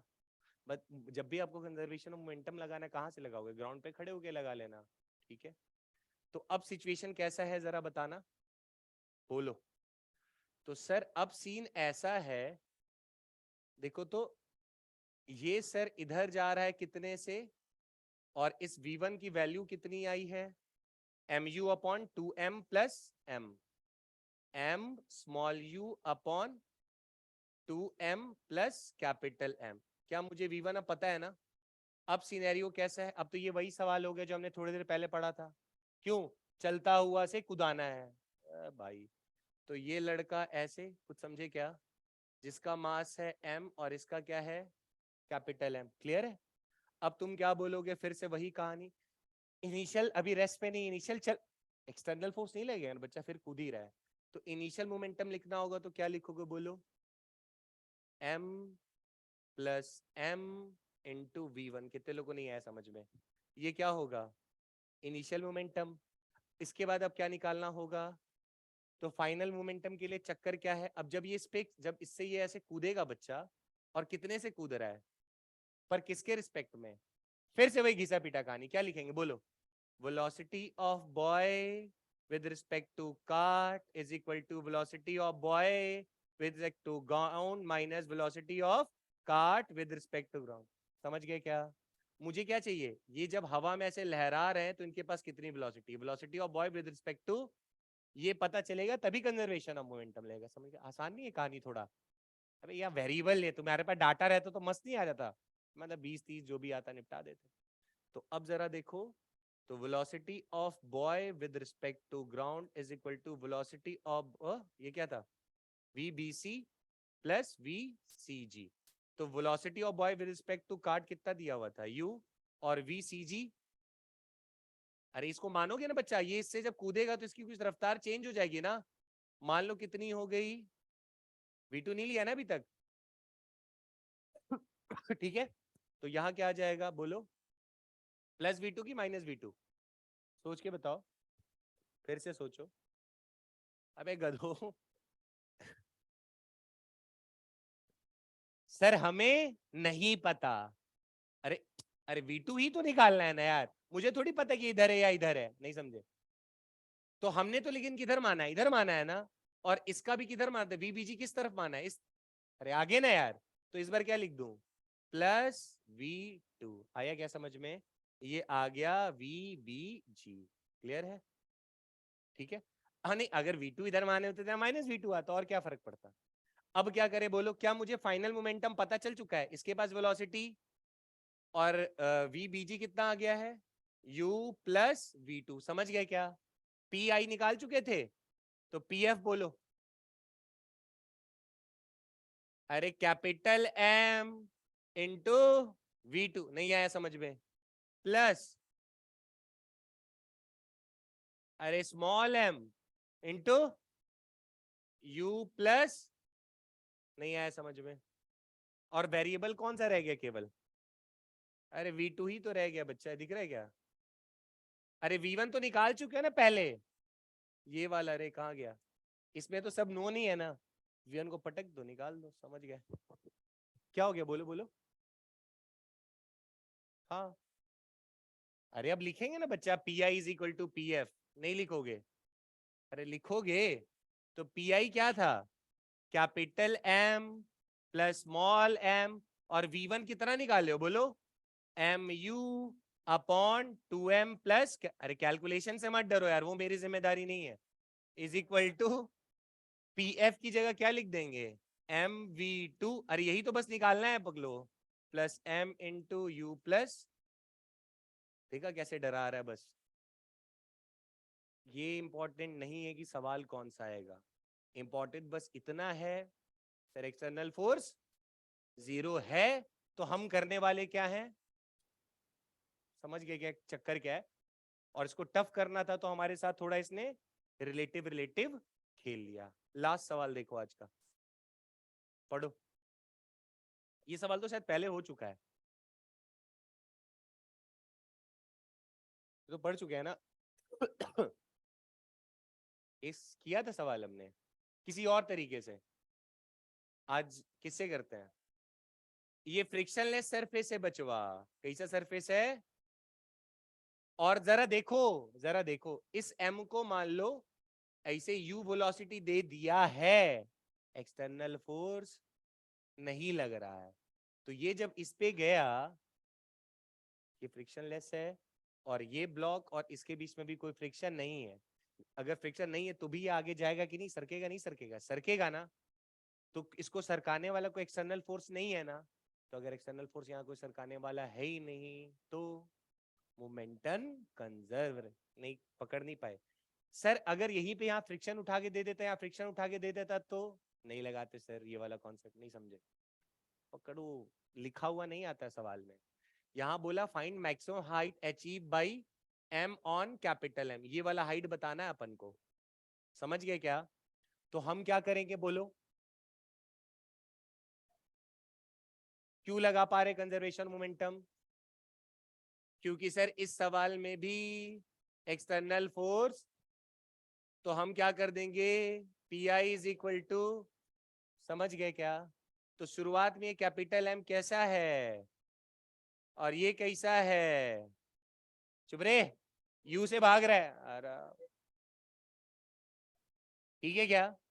अरे बोलो, एम यू हुआ, आगे बोलो इज इक्वल टू क्या होगा अब, ये ऐसे जाएगा?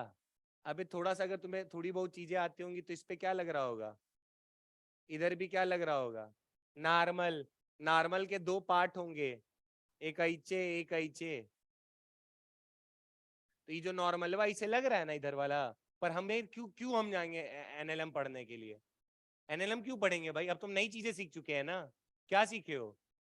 एक्सटर्नल फोर्स ला, ऐसा थोड़ी बोला हम ऐसा फोर्स लगा रहे हैं, तो हम तो एक ही चीज जानते हैं सर, क्या? मोमेंटम कंजर्व, लेकिन थोड़ा कॉमन सेंस होना चाहिए ना, अरे ये ऊपर चढ़ते जाएगा ना यार, नहीं, अरे ऊपर, तो जब ये ऊपर चढ़ रहा होगा, कब चढ़ते जाए, एक समय तो आएगा इसकी रफ्तार जीरो हो जाएगी, पर वो रफ्तार जीरो किसके रिस्पेक्ट में होगी?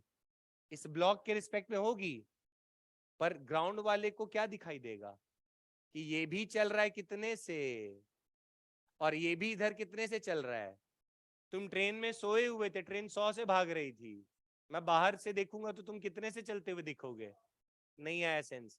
तो सीन ऐसा रहा है कि ऐसा था, हम स्टंट मारने गए तो हम मस्त सोचे ऊपर तक चल जाएंगे। तो मेरे लिए तो ऐसी है ना कि मैं इसके ऊपर चल रहा हूं, लेकिन तुमको क्या दिखेगा सर, वो आप और सिस्टम दोनों आगे खिसक रहे हैं क्यों बे? और मैं कब तक ऊपर, मैं ऊपर चढ़ रहा हूँ चढ़ रहा हूँ, और जब तक मैं ऊपर चढ़ते जाऊंगा तब तक नीचे वाले ब्लॉक की रफ्तार बढ़ते जाएगी, नहीं समझे? ये जैसे जैसे जितना चलोगे वैसे वैसे ससुरे की रफ्तार बढ़ रही होगी, और जैसे तुम यहाँ पे आके जीरो होगे तो उस टाइम पे तुम्हारी और किसकी, इसकी दोनों की रफ्तार सेम हो जाएगी, समझे क्या? लगा सकते हैं हम लोग कंजर्वेशन मोमेंटम। अब m into zero plus m into you, ये दिया हुआ था, और हमसे क्या पूछा है रफ्तार, इस m ब्लॉक का कितना रफ्तार होगा। तो दोनों बेटा साथ में हो लेंगे, नहीं समझे?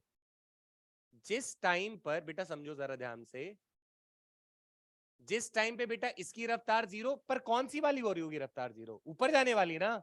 पर जो ग्राउंड में खड़ा होगा उसको तो ये दिखेगा नहीं, ये भी v से चल रहा है और ये भी कितने से चल रहा है। समझ गए क्या? पकड़ लिए? तो क्या लिख दो अब यहाँ पे, बोलो m plus capital M into, समझ गए क्या? ये क्या हो गया p इनिशियल, ये क्या हो गया? ठीक है, इसको मैंने एक और तरीके से सिखाया था अगर याद हो आपको तो। कोलिजन जैसा नहीं हुआ, अरे ये आपस में टकराए और दोनों साथ हो लिए, तो जब ऐसा होता था तो उसको क्या बोलते थे? Perfectly inelastic collision. समझ गए क्या? तो इस केस में बच्चा एनर्जी का लॉस नहीं हो रहा है, और इसका एनर्जी या पोटेंशियल एनर्जी में चला जा रहा है। तो परफेक्टली इनइलास्टिक कोलिजन में लॉस ऑफ काइनेटिक एनर्जी का फॉर्मूला क्या होता था? हाफ, याद है क्या? m1 m2 upon m1 plus u relative का स्क्वायर, कुछ समझे क्या? तो u माइनस जीरो, और यहां पे लॉस को किसके बराबर लिख दोगे? नहीं समझे रे गधो, mg,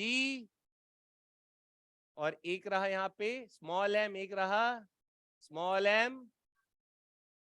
सर चैप्टर तो कोई और था, पर हमें समझ में आया, साथ चला तो लगा दिए।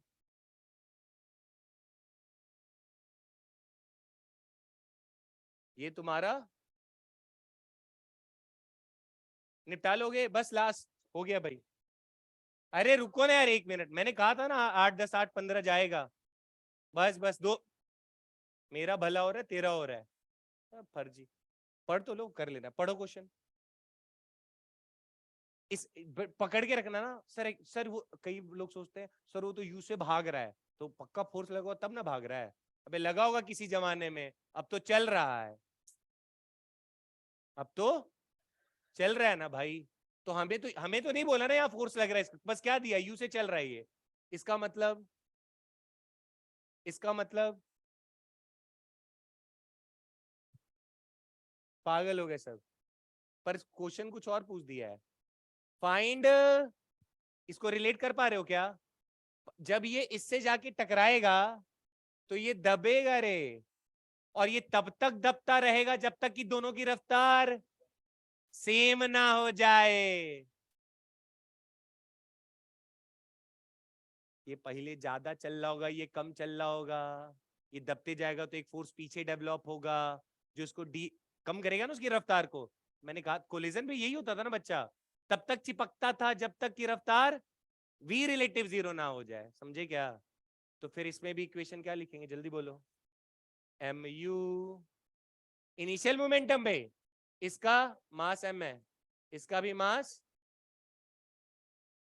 अरे mu plus zero is equal to, बोलो दोनों। मैं यहां पूछा पूछा क्या, देखो जरा, maximum compression in the string, तो क्या हो जाएगा बोलो? तो अरे अच्छा लो, स्ट्रिंग लिख दिया मैंने, स्प्रिंग, ठीक है। अरे यार आज बैठ के यही किया हूं तुम लोग के लिए। इधर आ जाओ, तो अब क्या करें बोलो, पकड़ पा रहे हो क्या? m plus m into plus क्या, खत्म? नहीं, अरे mu स्टार्टिंग का मोमेंटम, बाद वाला बोलो, दोनों साथ चल रहे होंगे ना यार, m, और दोनों के बाद रफ्तार कितनी आ गई, v भी आ गई होगी ना, तो उसका भी mv और इसका भी mv कितना हो जाएगा 2mv, और यहां बच्चा mu, तो m से m, तो u इज इक्वल टू क्या आ गया 2v आ गया क्या, पर पूछा तो ये है ही नहीं, क्या पूछा है, तो कैसे निकालोगे, क्या यहाँ एक्सटर्नल फोर्स है, हाँ, और ये जो फोर्स इसमें लगा कौन सा फोर्स है, क्या ये कंजर्वेटिव फोर्स होता है, क्या कंजर्वेटिव फोर्स होता है, तो वहां पे हम लोग टोटल मैकेनिकल एनर्जी कंजर्वेशन लगा सकते हैं, को टोटल मैकेनिकल एनर्जी कंजर्वेशन क्या बोलता है, हाफ एम यू स्क्वायर, इसका zero is equal to half m, दो है ना बे, half m v square plus half m v square plus half k, आया क्या समझ में, निकल जाएगा, अरे वी और यू में रिलेशन दिया हुआ है ना, और जो लोग प्रो होंगे वो कैसे निपटाएंगे इसको, कैसे, दोनों साथ हो लिए तो परफेक्टली इन इलास्टिक कोलिजन है, तो सर हम एक इक्वेशन और दो इक्वेशन, यहां पे जो लॉस होगा काइनेटिक एनर्जी का वही स्टोर हो जाएगा किस फॉर्म में, तो क्या ये परफेक्टली इनइलास्टिक बन रहा है, तो सीधा क्या चेप दोगे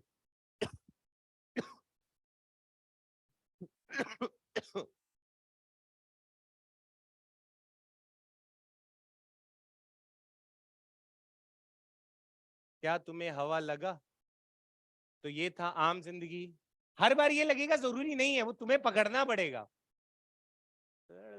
समझ गए, तो आज घर जाओ फिर से लेक्चर को देखो, बार बार मैं इसलिए कह रहा हूं देखने के लिए, तभी ये चैप्टर आएगा वरना नहीं आएगा, और अगर हम पीपीटी ना चेंज किए तो आज ये चैप्टर खत्म हो जाता,